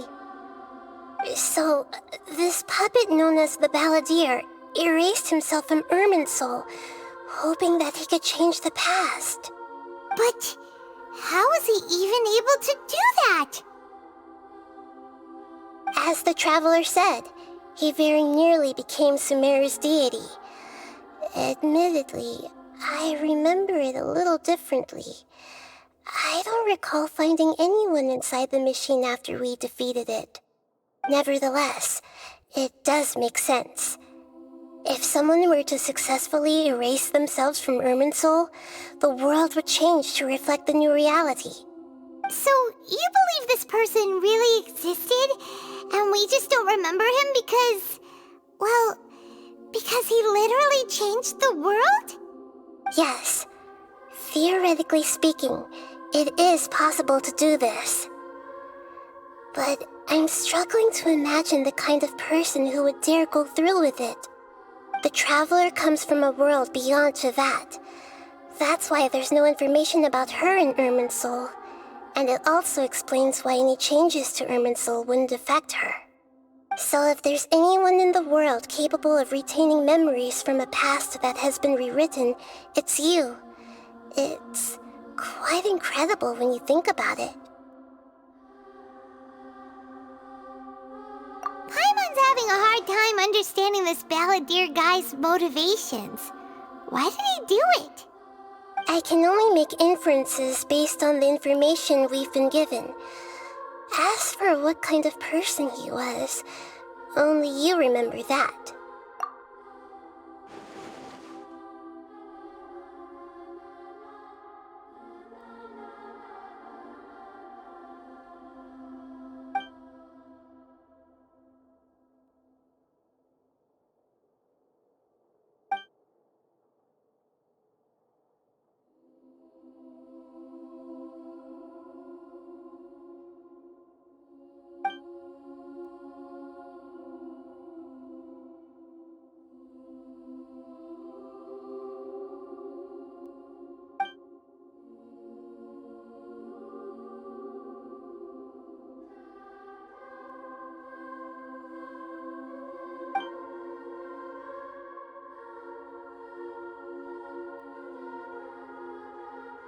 Something else worrying you?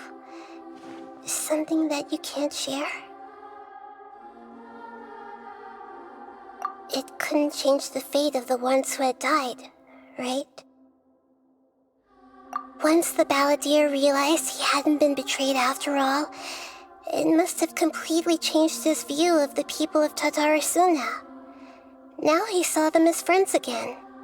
He couldn't keep hating humans after that, and if he thought there was a chance he could save his old friends, it would be hard not to try. The story makes sense, every part of it. The Balladeer tried to achieve godhood with the doctor's help. He was unsuccessful, but retained the power to connect with Irminsul. That power then enabled him to change what was recorded in Irminsul and erase himself, even though he didn't have much strength left. Yeah, it does make sense, but it still ended in tragedy for his friends. It just feels so hopeless. He gave everything to do this, but it seems like he got nothing in return.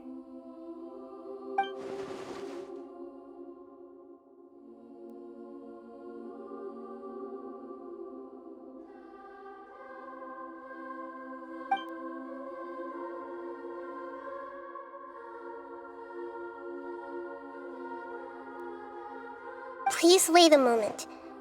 I want to check something. Found it. This should be the one. It turns out that I have a strange way of confirming everything she has told us. What is it?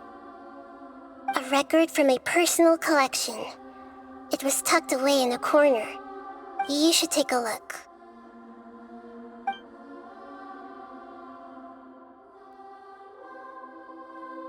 Is this a fairy tale? Who wrote it? I authored this record myself. Huh? You wrote a fairy tale that somehow has something to do with the Balladeer? When combined with the Traveler's narrative, it's clear that this story is an allegory. Everything in it is a symbol for something else. Hold on. So this record survived from the past? Yes. Any information about the Balladeer or the Kabuki-mono in other records will have been changed. But I wrote this story in a way that means it was left intact. Changing the information in Irminsul changes to that. But Irminsul can't change information that was well hidden in advance. I guess I must have written this story as a backup before the Balladeer entered Irminsul. That's incredible! What a great idea! And sending the Traveler into Irminsul with the Balladeer must have been a further precaution. I knew she'd remember everything. This story is abstract enough that it still resonates with the present information recorded in Irminsul. But if we connect all the different pieces together, the true story that emerges is the one she told us. The now erased life of the Balladeer.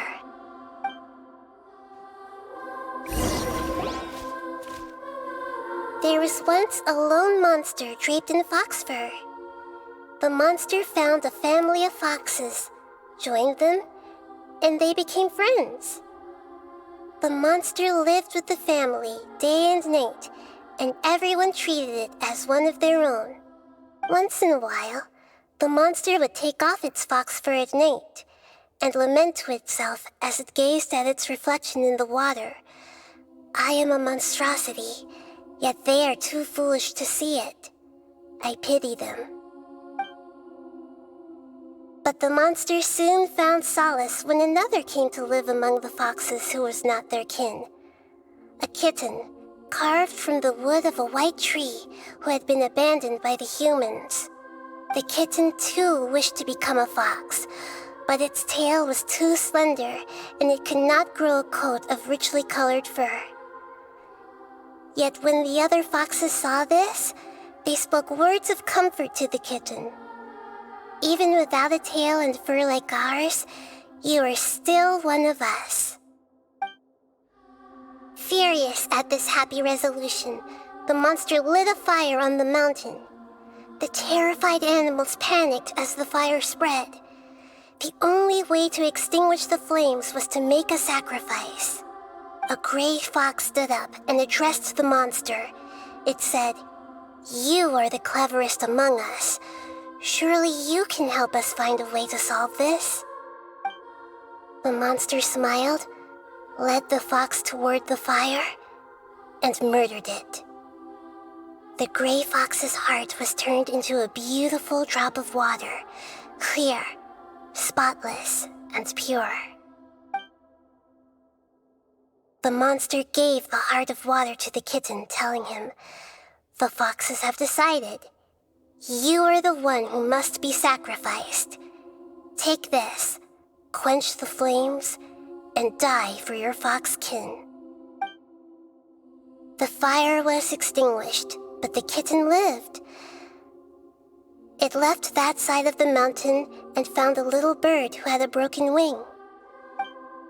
The two promised they would spend their whole lives together, but the little bird did not have long left to live. It passed away soon after. After burying the bird, the kitten left the mountain for good. Never again would it cherish a single creature, nor a single blade of grass that stood on that mountain. The kitten spent the nights wandering aimlessly, gnashing its teeth at the moon. How it wished to swallow the moon and devour the moonlight. If the world could only return to darkness, then it would finally be peaceful and content. I will become the new moon, the answer to everything. Then, no one will know that there were once birds, foxes, and cats in this world. And no one can know that they were different.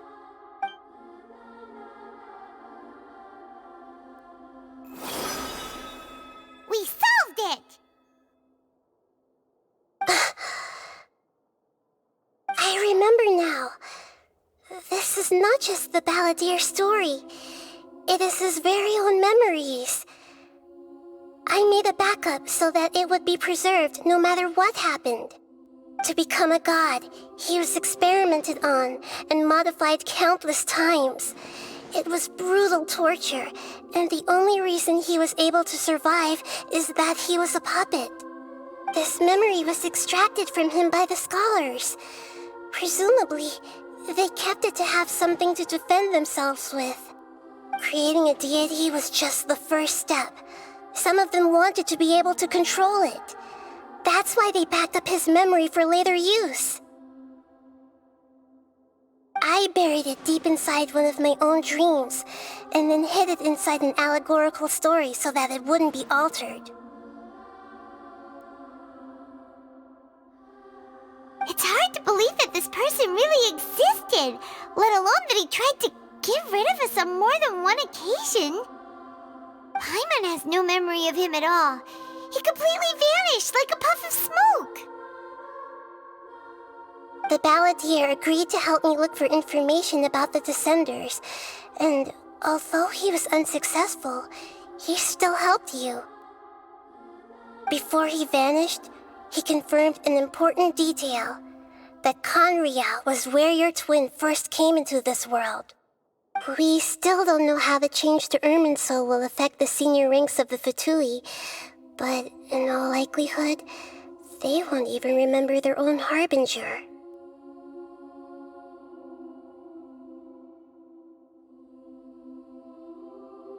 It sounds like Paimon wouldn't like this guy a whole lot if he was still around. But still, Paimon doesn't like the way it all ended that much better. This is why wisdom alone cannot answer all our questions. We look, we see, and we comprehend, but the question still troubles us. So the answer is not everything. People yearn to find the truth and then conquer the troubles they face. When you give someone the truth, you give them a chance to choose their own destiny.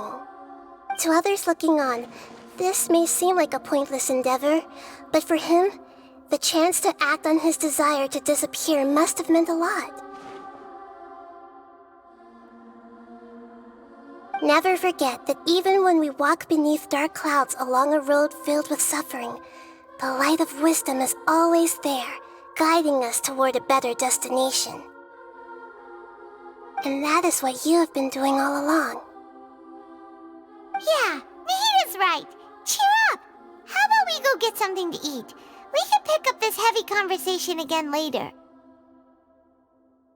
Good idea. Paimon, why don't you take her out for a walk to clear her head?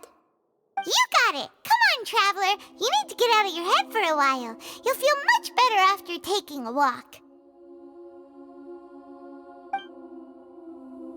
Let's go get a snack from one of the stalls in the Grand Bazaar! That'll be sure to lift our spirits.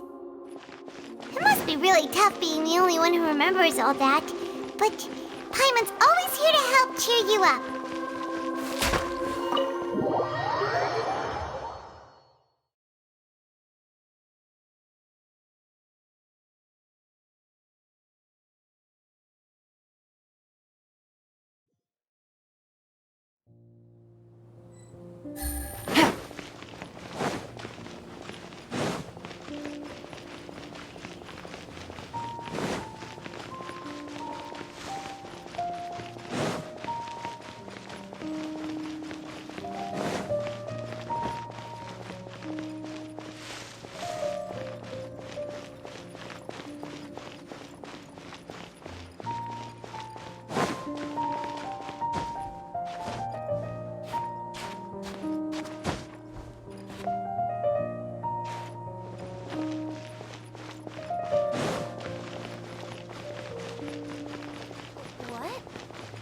It's way better to stay here and study.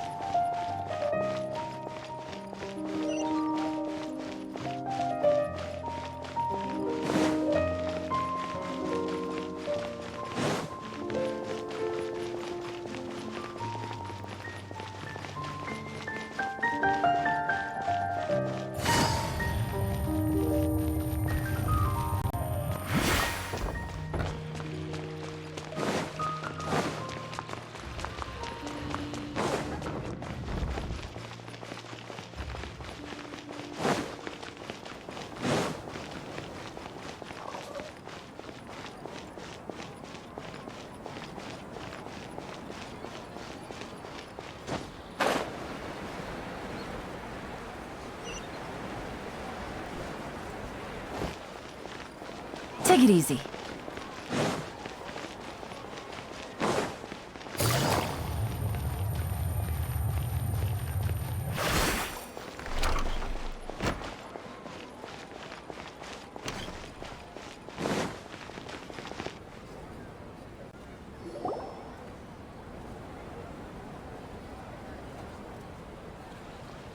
We're here! What should we eat first?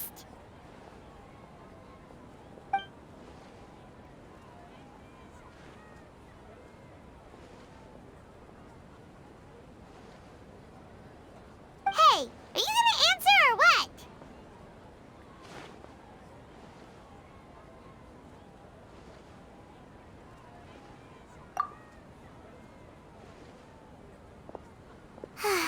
Alright, whatever you want. Well, Paimon will be right here when you figured stuff out. Then we can get something to eat.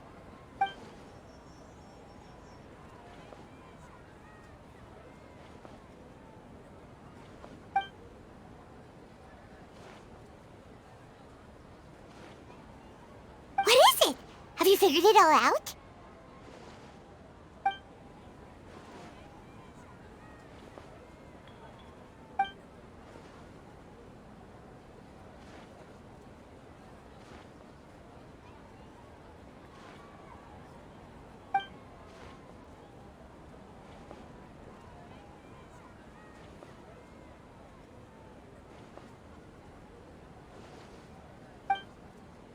Why'd you jump up all of a sudden?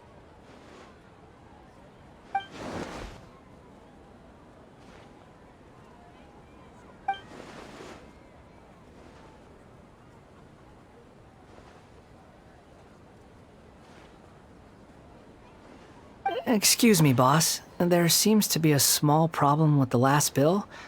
Look, here.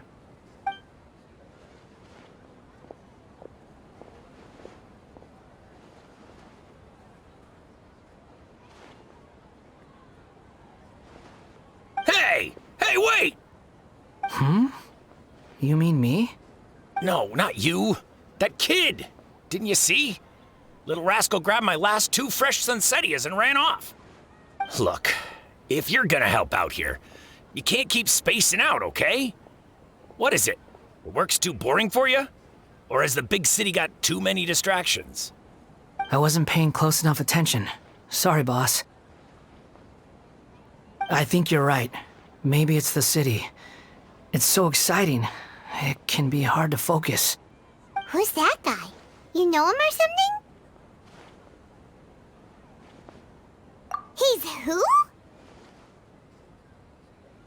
You're a strange one, kiddo. You say you don't want any money for helping out here, and then when I actually give you some work to do, you keep letting yourself get distracted. I don't want to take advantage, so I'm happy to pay you what I'd pay anyone else. But if you keep acting like this, pretty soon I won't be able to afford to. No, please. I mean it. You don't need to pay me anything. I'm just so thankful you agreed to take on an outsider like me. You're welcome, I guess. But I got bigger things to worry about. Look, we're all out of Sunsettias, and I promised the lady down the street I'd deliver a fruit bowl this evening. Leave it to me. I'll find some more. Just a moment. I'll be right back.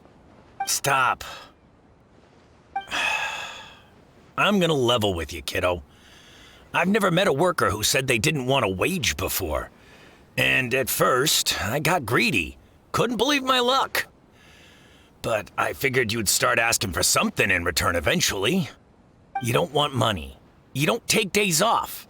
And in your free time, all I see you do is wander around, taking in the sights.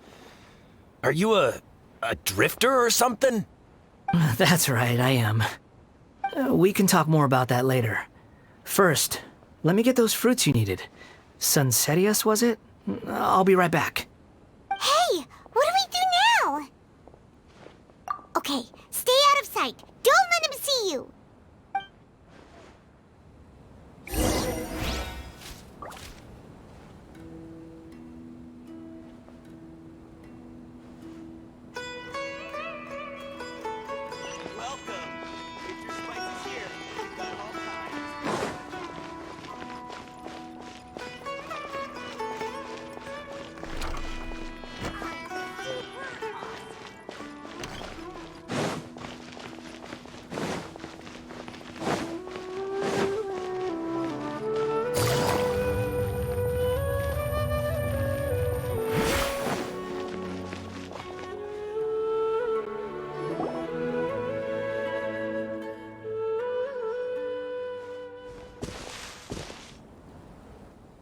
Yeah, this'll do. Even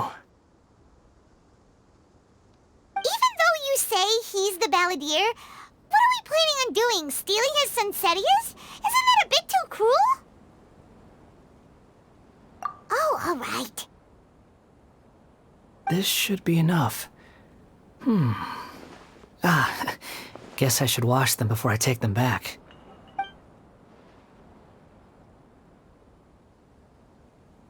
Huh? You two over there. Is there something I can help you with? He spotted us!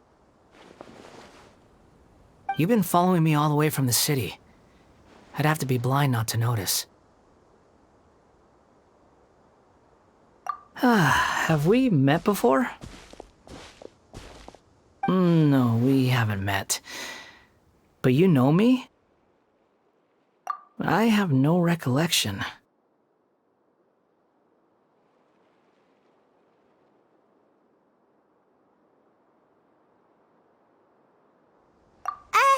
Are you absolutely sure? Sorry, but I just can't take your word for it.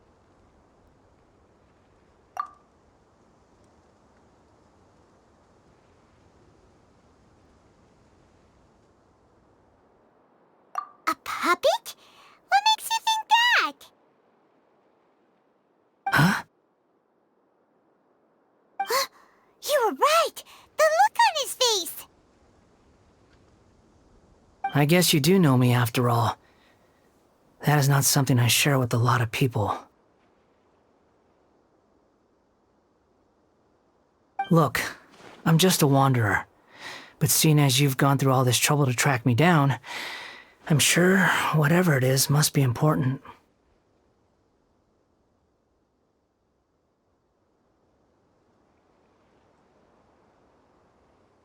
Okay, but please let me deliver these goods to my boss first.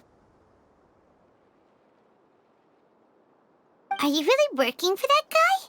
He said you don't want any more for it. Is that true? Yes, I ran into him out in the wilderness during a storm, and he let me take shelter in his cart. In return, I said I'd be his helper for a while. That's oddly nice of you. Let me take these back. Then I'll come with you, okay? Then let's return to the city.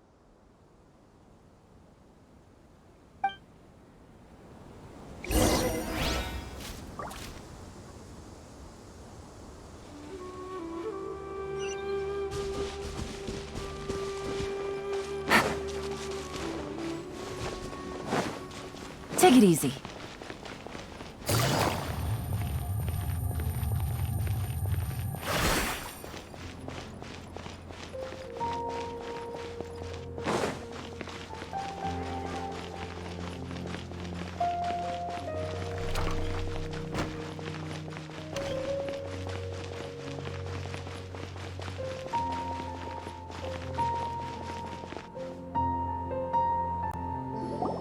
Here you go, boss.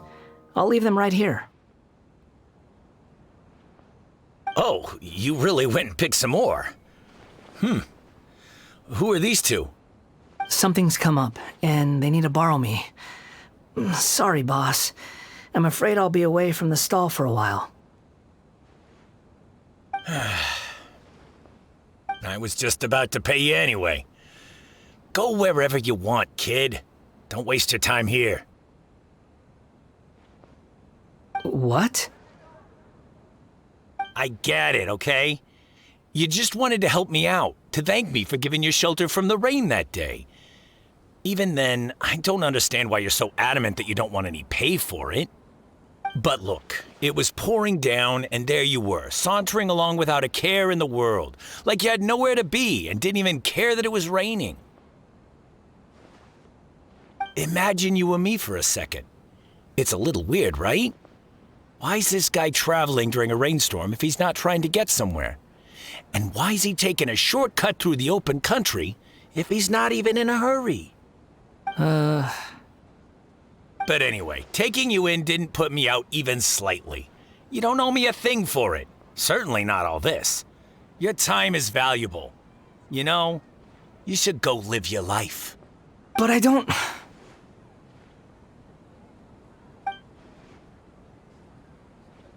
No, you're right.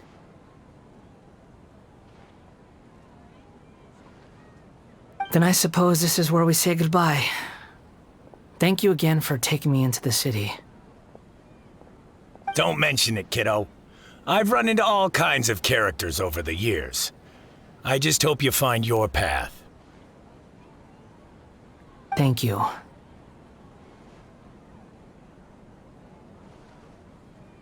All right, done. Thanks for waiting for me. We can go now.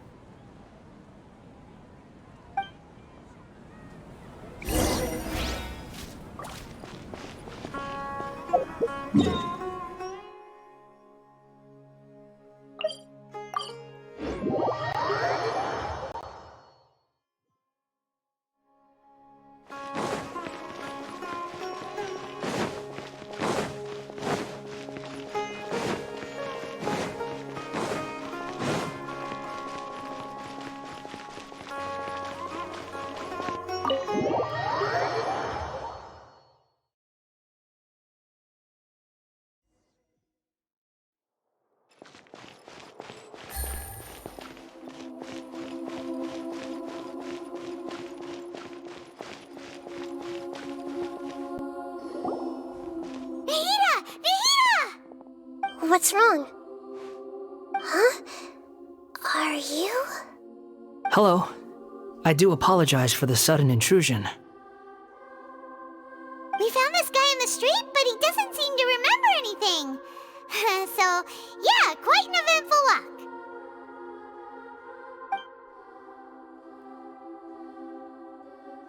You say that you are trekking across Teyvat to train yourself.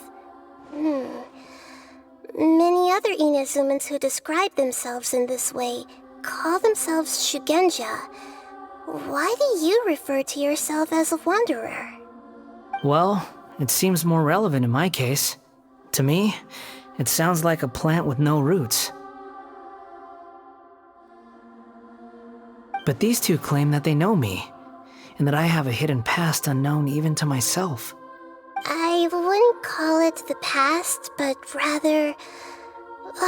this is a difficult one to explain.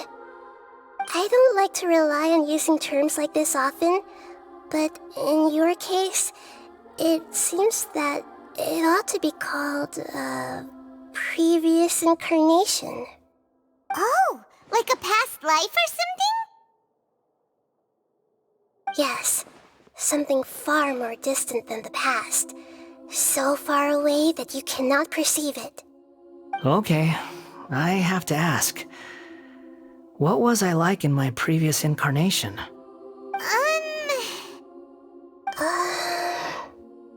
Oh, okay. I see. You want to tell me, but you can't bring yourselves to say it. Looks like I didn't have the most wonderful existence in my previous incarnation. If it's that difficult to talk about, I have no doubt it will be just as difficult to hear, but I'll be able to handle it. Please, tell me the truth. Is truth something you care a lot about? Yes. Then I'll be straight with you. In your previous incarnation, you did many things that would be considered evil. You nearly died because of what other people did, and many died because of you. As a non-human being, you hated gods and humans alike. You drifted from place to place, never able to settle, even where you found status and identity. You adamantly believed that you were missing a heart. Actions rooted in persistence sometimes bear bitter fruit. Sometimes, you have to let parts of yourself go, or you'll never be happy.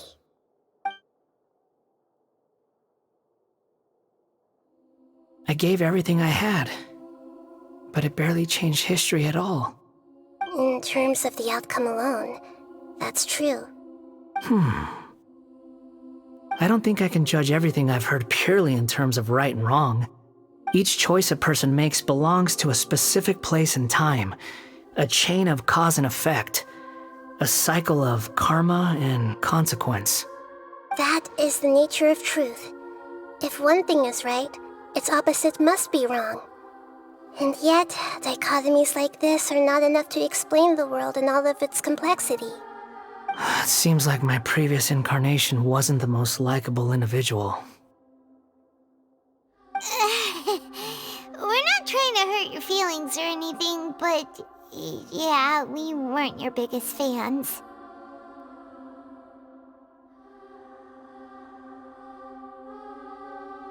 If we were enemies, why are you trying to help me find the truth?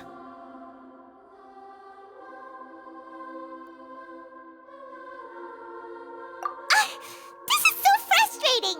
This guy's supposed to be our arch enemy, but now he's just some random stranger we met on the street! He's got so much to answer for, but we can't make him talk because he doesn't remember anything! What a weird situation. Lesser Lord Kusanali, as the god of wisdom, I trust that everything you told me must be true. Yes, it's all true. I can even show you the memories themselves, if you're willing. Please, I want to see them for myself. I want to experience my own transgressions. Even though it will cause your present self great mental anguish? I'm just a puppet, with no heart and no name.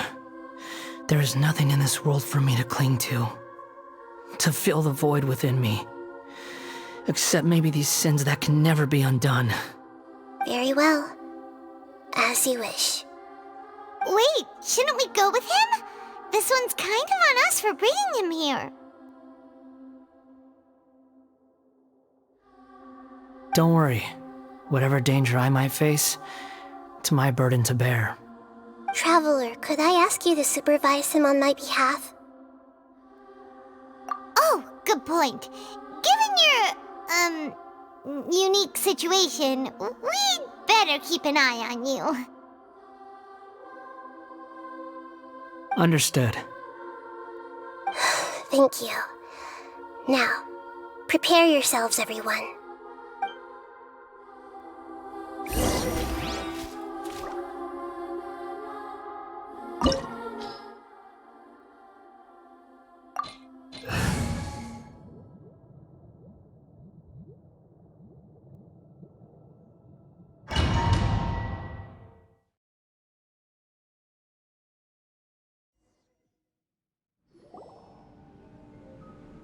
This looks like Inazuma. Right now, you're in a dream I created using information extracted from your memories. These memories will show you the raw truth, but be aware that enemies may react just like in the real world. Please be careful. Sounds like an immersive experience. It's a good thing we came along. You don't need to do this for me. I don't deserve your protection. We never give up halfway. Well, we had to once, but that was your doing. All right. Thanks. Wanderer, this is the Shake Pavilion. In your Balladeer incarnation, this is where the IArchon placed you after your creation. You had a great many memories here. Is that because this is kind of like his birthplace? You could say that, in a sense. You'll see why shortly. I hear footsteps. This place is huge. I can't believe the landslide didn't fill it in. I wonder who built it. The Crystal Marrow Miners? No, there's no way. Look at this exquisite construction work, and so well preserved, too. No mining crew would be capable of this. There's someone passed out on the ground. Who are you? You're awake. What happened? How'd you get stuck here? Are you injured? Not a scratch. And these fine clothes. Who are you? This man is Katsuragi, deputy to Torichiyo's adopted son, Mikoshi Nagamasa. He found the Balladeer in Shake Pavilion and took him back to Tatarasuna. And the rest is history. Well, it used to be. In the original version of events, Katsuragi was ultimately killed by Nagamasa. Let me get you out of here. Our people are nearby. Hang in there. During the Tatarasuna incident, Niwa was murdered by the doctor disguised as a mechanic. The balladeer, then known as the Kabukimono, disappeared not long after. As the second in command at Tatarasuna, responsibility for what had happened fell to Mikoshi Nagamasa. But Katsuragi had sworn lifelong loyalty to Nagamasa after the latter had once saved his life. At Katsuragi's insistence, Nagamasa killed him to put an end to the Tatarasuna incident.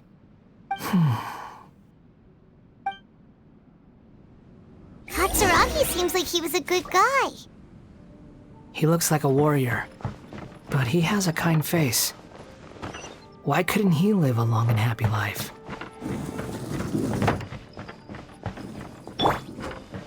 Nagamasa, I found this young guy in a cave sealed off by a landslide. He doesn't remember his name. Well, we need to call you something. I hear the workers are calling you the Kabukimono. That's fine with me. Katsuragi, report to Niwa. Tell him we have someone new joining us.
Solidified!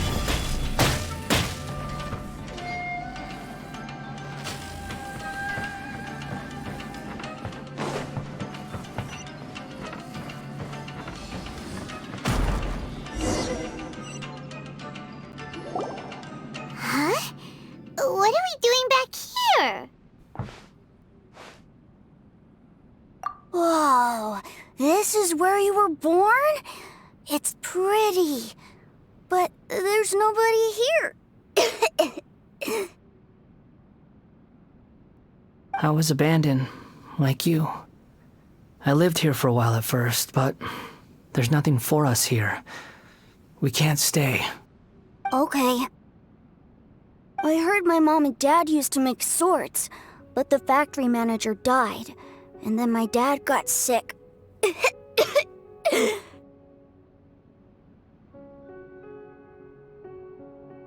He kept coughing all the time, just like me. Then Mom started coughing too. But you can't. You promised me. Yup, we're family now. We're gonna be together forever and ever. This child didn't have a name. Or rather, the balladeer didn't know what to call him.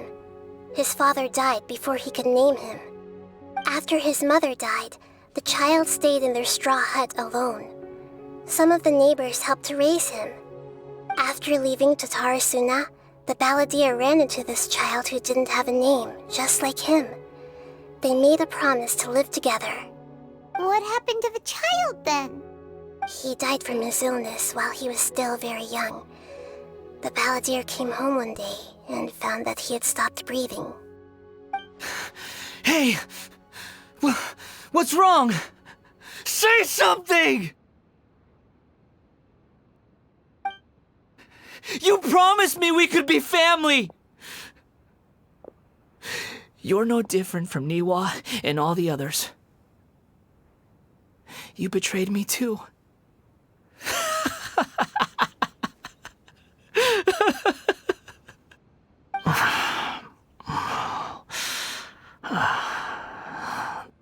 The voices have gone. It looks like the memory ends here. Let's keep going.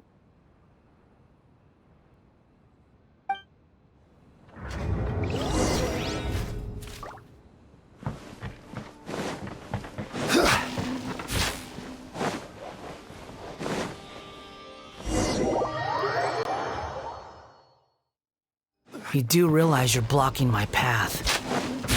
I come not to obstruct you. I have been waiting.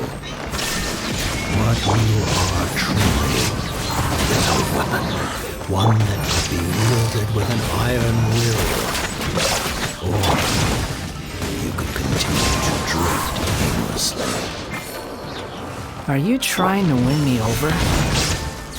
Long-fated rebellion has begun. Why not take your place at the banquet and join those who shall feast?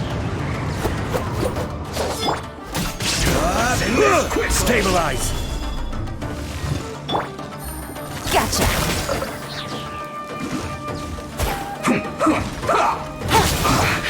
I guess this is it. Come at me! Solidify! Don't be a Shine killjoy! down. We've only just begun! One with nature. Quietly now. I see through you! Looks like I went too far.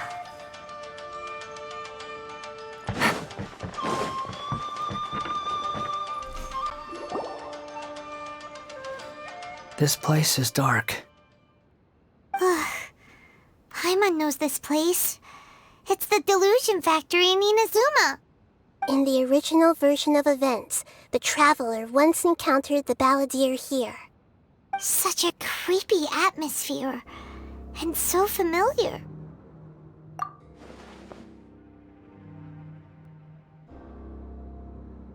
Hey, look over there! Well, well, my fair lady. Is this rundown factory and these incompetent fools all for me? Wow. You shouldn't have. Huh. What do you have to gain from belittling your subordinates? You might not want to admit it, but you are a part of this plan. Perhaps you find fighting in the Abyss to be a more meaningful use of your time? Oh, but of course, even this pales in comparison to being experimented on by the Doctor. What a sharp tongue you have. Funny how negotiating never seems to be your strong suit. For the task ahead, I suggest you keep your true feelings to yourself. Save your breath. I know what I have to do. I'm sure you think so, but I still think you need to hear it. Don't start thinking you're invincible, and don't let your emotions get in the way. Surely you're not worried about me. I just can't have you getting in my way. You and Child never fail to find ways to complicate things. I'm merely lighting a little fire in this chaotic nation. But you, being tossed out like trash, must make you want to destroy it completely. Do you remember the last time you were here? That was a lot of swordsmiths you killed. I'm sure the descendants of the Raiden Gokaden are still suffering the consequences now. Look at you. Oh, don't get so sentimental. Now, give that poor little tongue of yours a rest and stop pretending like you're above everyone else. Bye then. See you at the victory feast. Poor little tongue? She's playing with fire talking to me like that. Who does she think she is? Forget it. Someone might find me here any minute now. I should prepare to give them a warm welcome.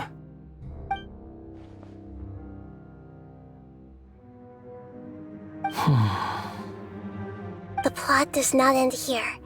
There is more of this story to come. Wanderer, are you able to continue? Yes. Please don't worry about me. Why are you staring at me in silence? Can't you think of a nicer way to express yourself? I'm under no obligation to be nice to you. Besides, I thought nothing mattered to you except results in your own interests. Isn't that right, witch? Muddle-headed puppet. You're only number 6 because you can take more abuse than other humans. Do you really count that as an asset? You're about as much fun to be around as a raging inferno. But before we murder each other, it'd be best if we finish our duties.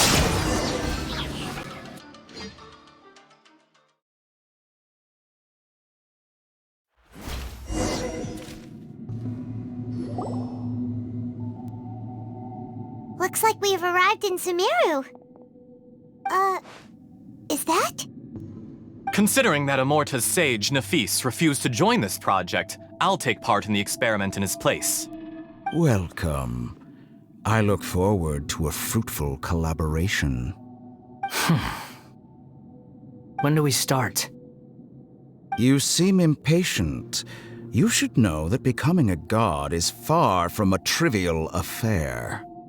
The biological transformation is a lengthy process. As such, I too would recommend that we commence as soon as possible. In the event that a successful connection is established, his body will become permanently bound to the machine, and he will be unable to move independently of it. Nothing worse than what I've been through before then, Doctor. You were the most resilient test subject I ever came across. Thanks to you, I was able to garner a great deal of information. Alas, after that, you were under orders to remain in the abyss. We barely saw each other, and it became difficult to further refine the knowledge I had gained. That was gracefully worded. Ever wonder what they think if they knew that nothing matters to you, apart from your crazy experiments? I suggest you speak to me in a more respectful tone, Scaramouche.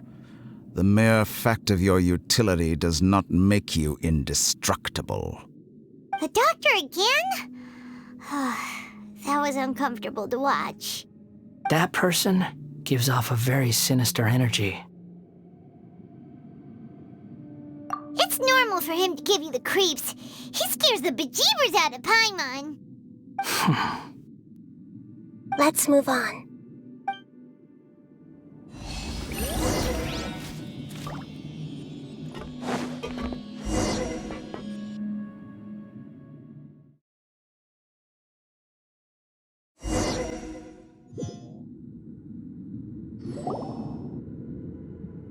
You're a god.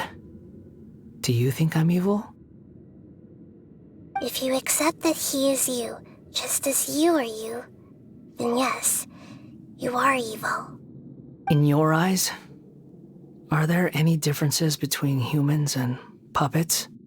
Do you think there are any differences between your present self and your previous and future incarnations?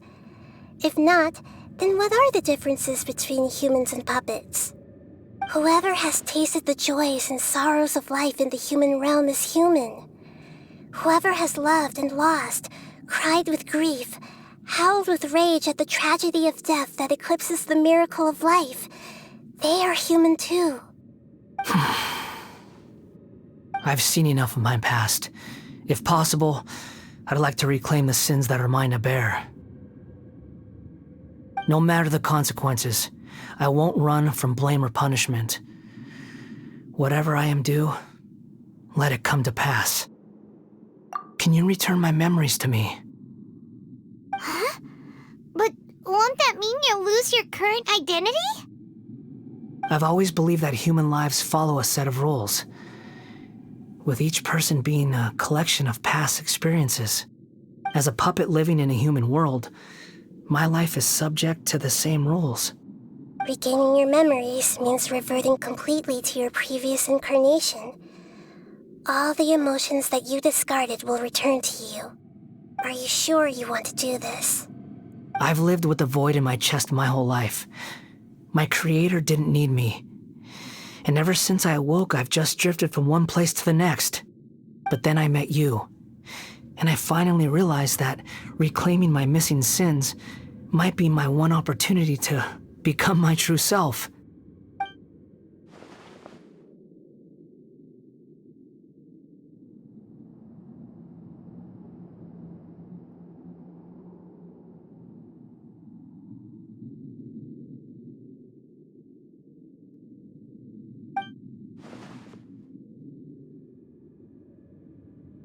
I've always felt I have an innate tendency to yearn for something more, in a way that goes deeper than for most people. But for all my soul-searching as a Shugenja, I've never fully understood it. Looking at it now, it seems that I brought this curse upon myself. So I beg you, grant me this opportunity to gain a purpose, to change my destiny, and end my wandering. Very well. Since your mind is made up, I will return to you that which is yours.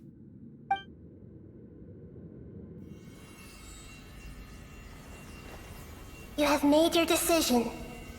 Now, take this.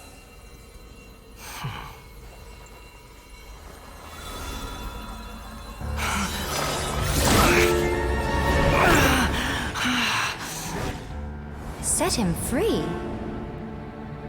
A puppet? What's he doing here? You're a human as far as I'm concerned. Everyone's here. Wonderful. What a fine blade. Nagamasa will be thrilled. This is my...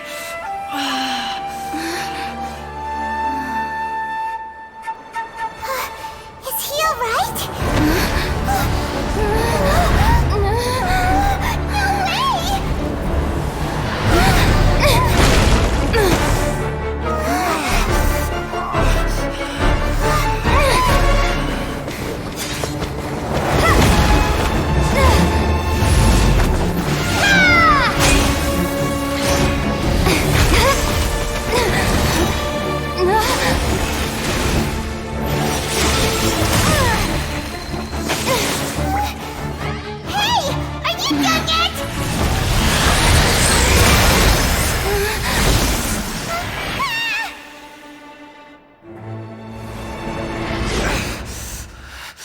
All worthless dross will be purged.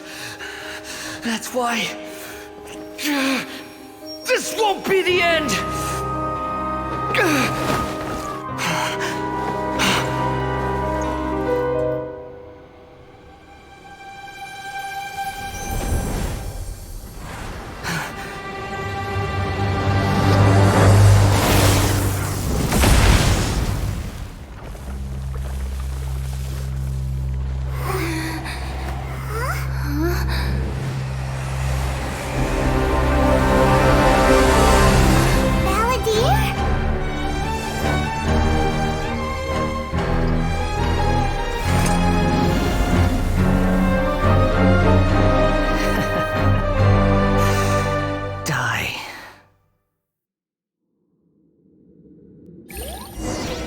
This is trying my patience. Have you got all your memories back now? Have you got any more stupid questions?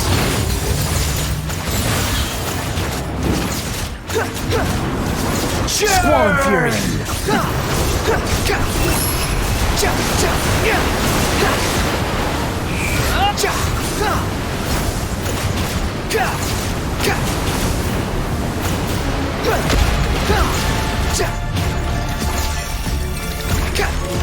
At my command, you shall fall!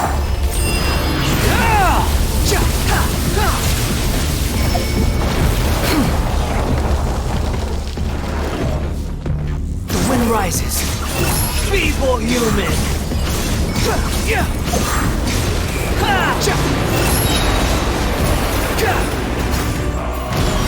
Unsightly insects! Behold! Churn!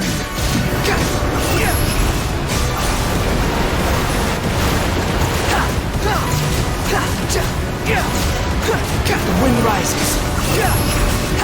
My endless cycle begins!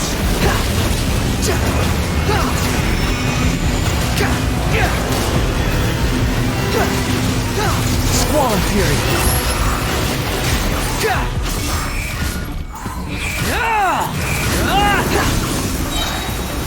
Perish! Try louder! Behold! That's far enough! Be more human!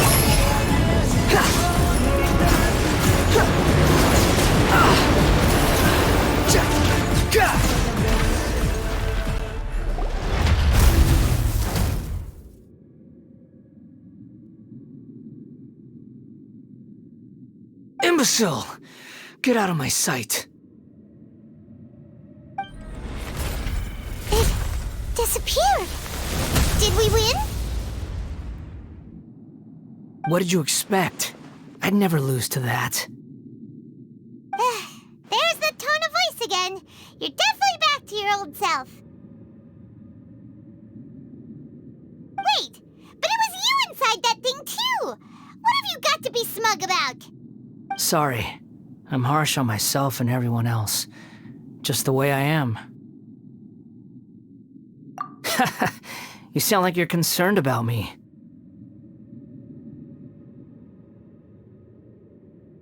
But don't worry.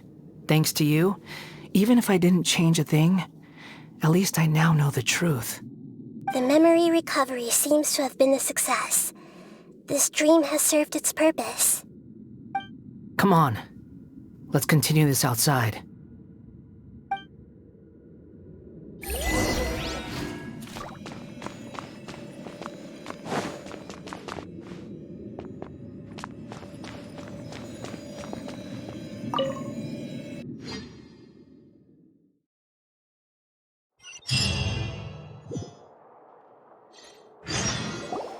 Welcome back, Traveler, Paimon, Balladeer. It feels like we just went on a really long journey. Paimon's exhausted. You don't like being addressed by that name? It's fine. But I was just thinking, I should probably change it. After learning about everything the doctor did, there's no way I can carry on using a name connected to him. I'm not planning on returning to the Fatui, and they wouldn't take me back anyway. Recent events will have affected a lot of people, and they might not even remember who the Sixth is. So, you're quitting the Fatui for good?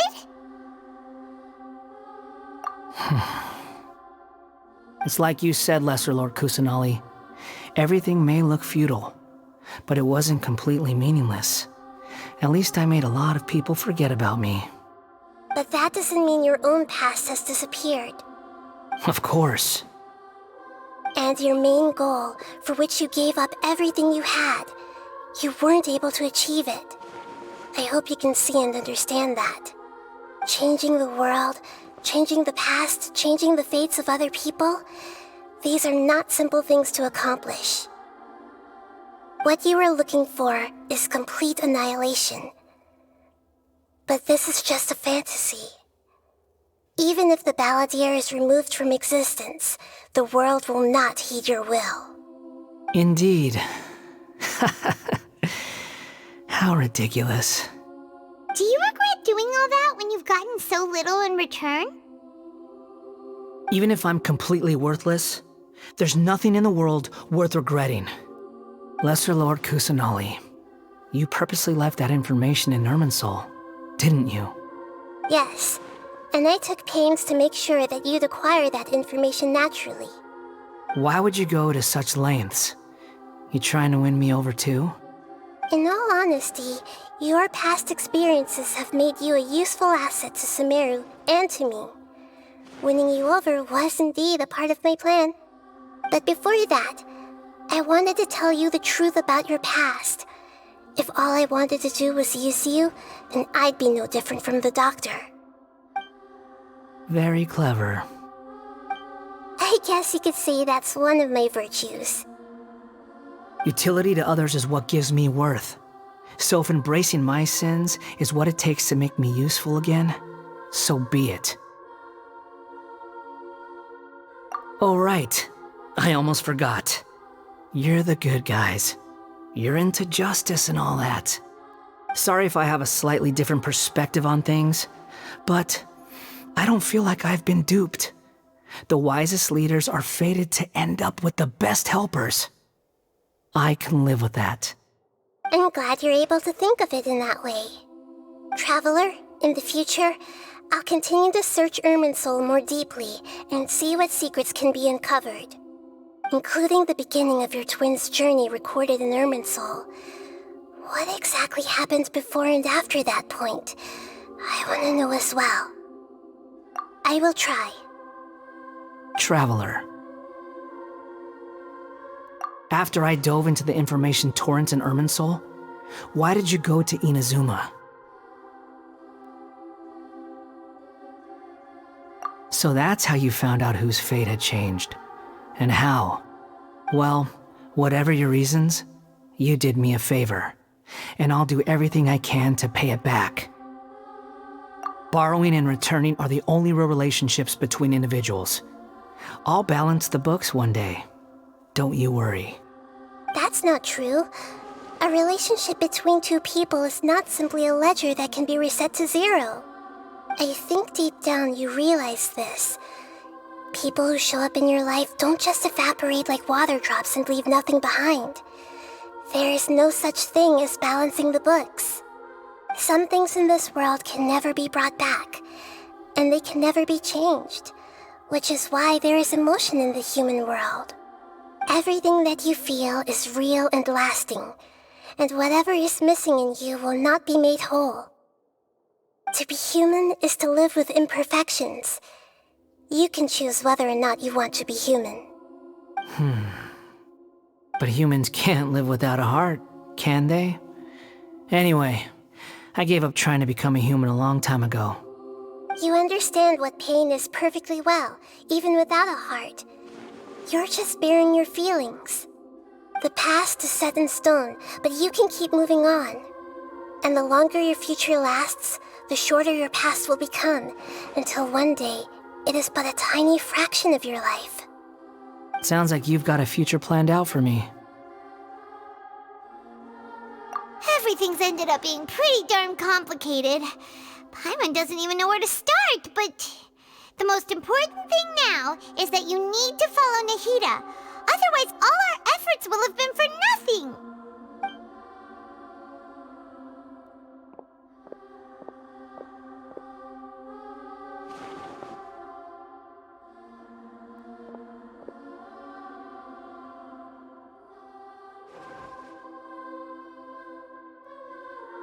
Then I guess I'll be helping you from behind the scenes from now on. I'm glad that you've accepted our proposal. Why don't you choose a new name to celebrate? Ooh! Paimon wants to pick an ugly nickname for you, too! Why?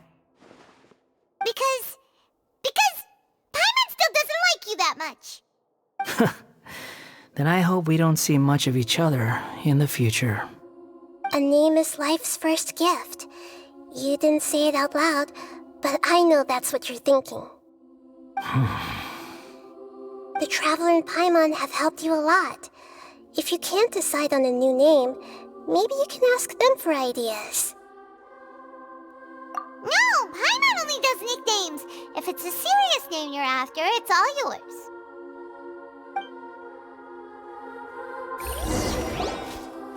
Have you got anything?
Are you sure?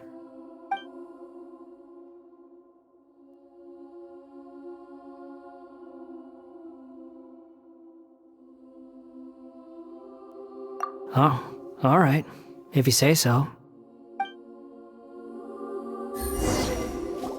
There. Now you have a name of your own. What about a nickname? Are you done yet? Still thinking. Stop rushing me! Take your time. I don't need to see you again until you've thought of one.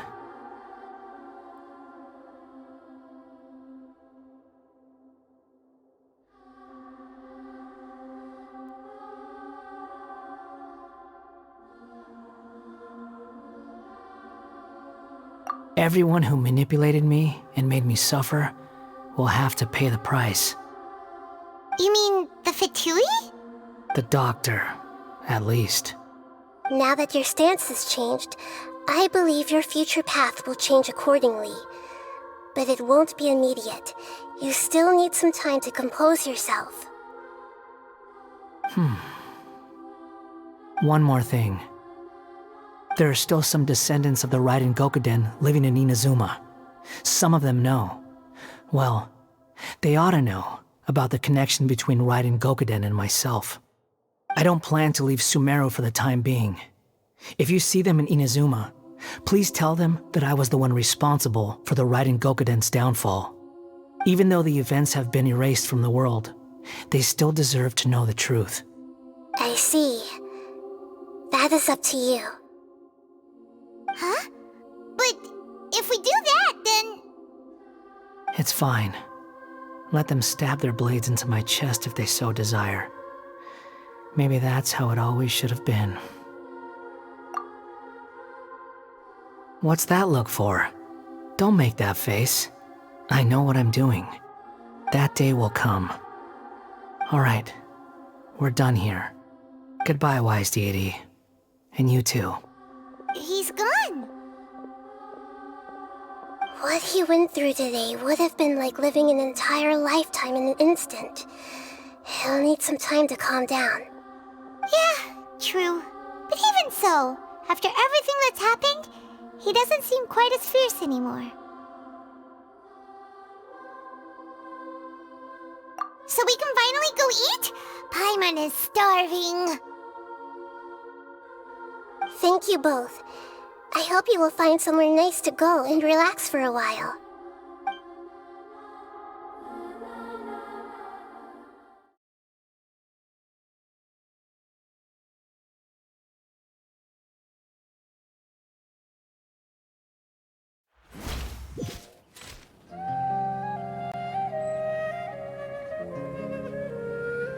I've got it!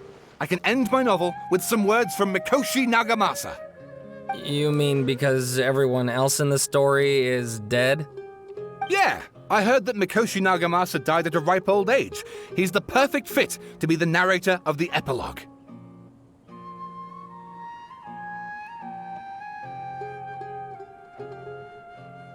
The dark clouds had dissipated, but they continued to cast their shadow in Mikoshi Nagamasa's mind for decades to come. Then, one night, as an old man, he had a dream. On the night when that prized blade, the Daitatara Nagamasa, was forged, the people rejoiced, and there was painting, dancing, and drinking. All these expressions of joy melted down in the furnace fire and turned into red clouds that rallied around the final sunrise that Mikoshi Nagamasa saw in his lifetime. Life is a story too long to be told, a journey that you must walk to behold.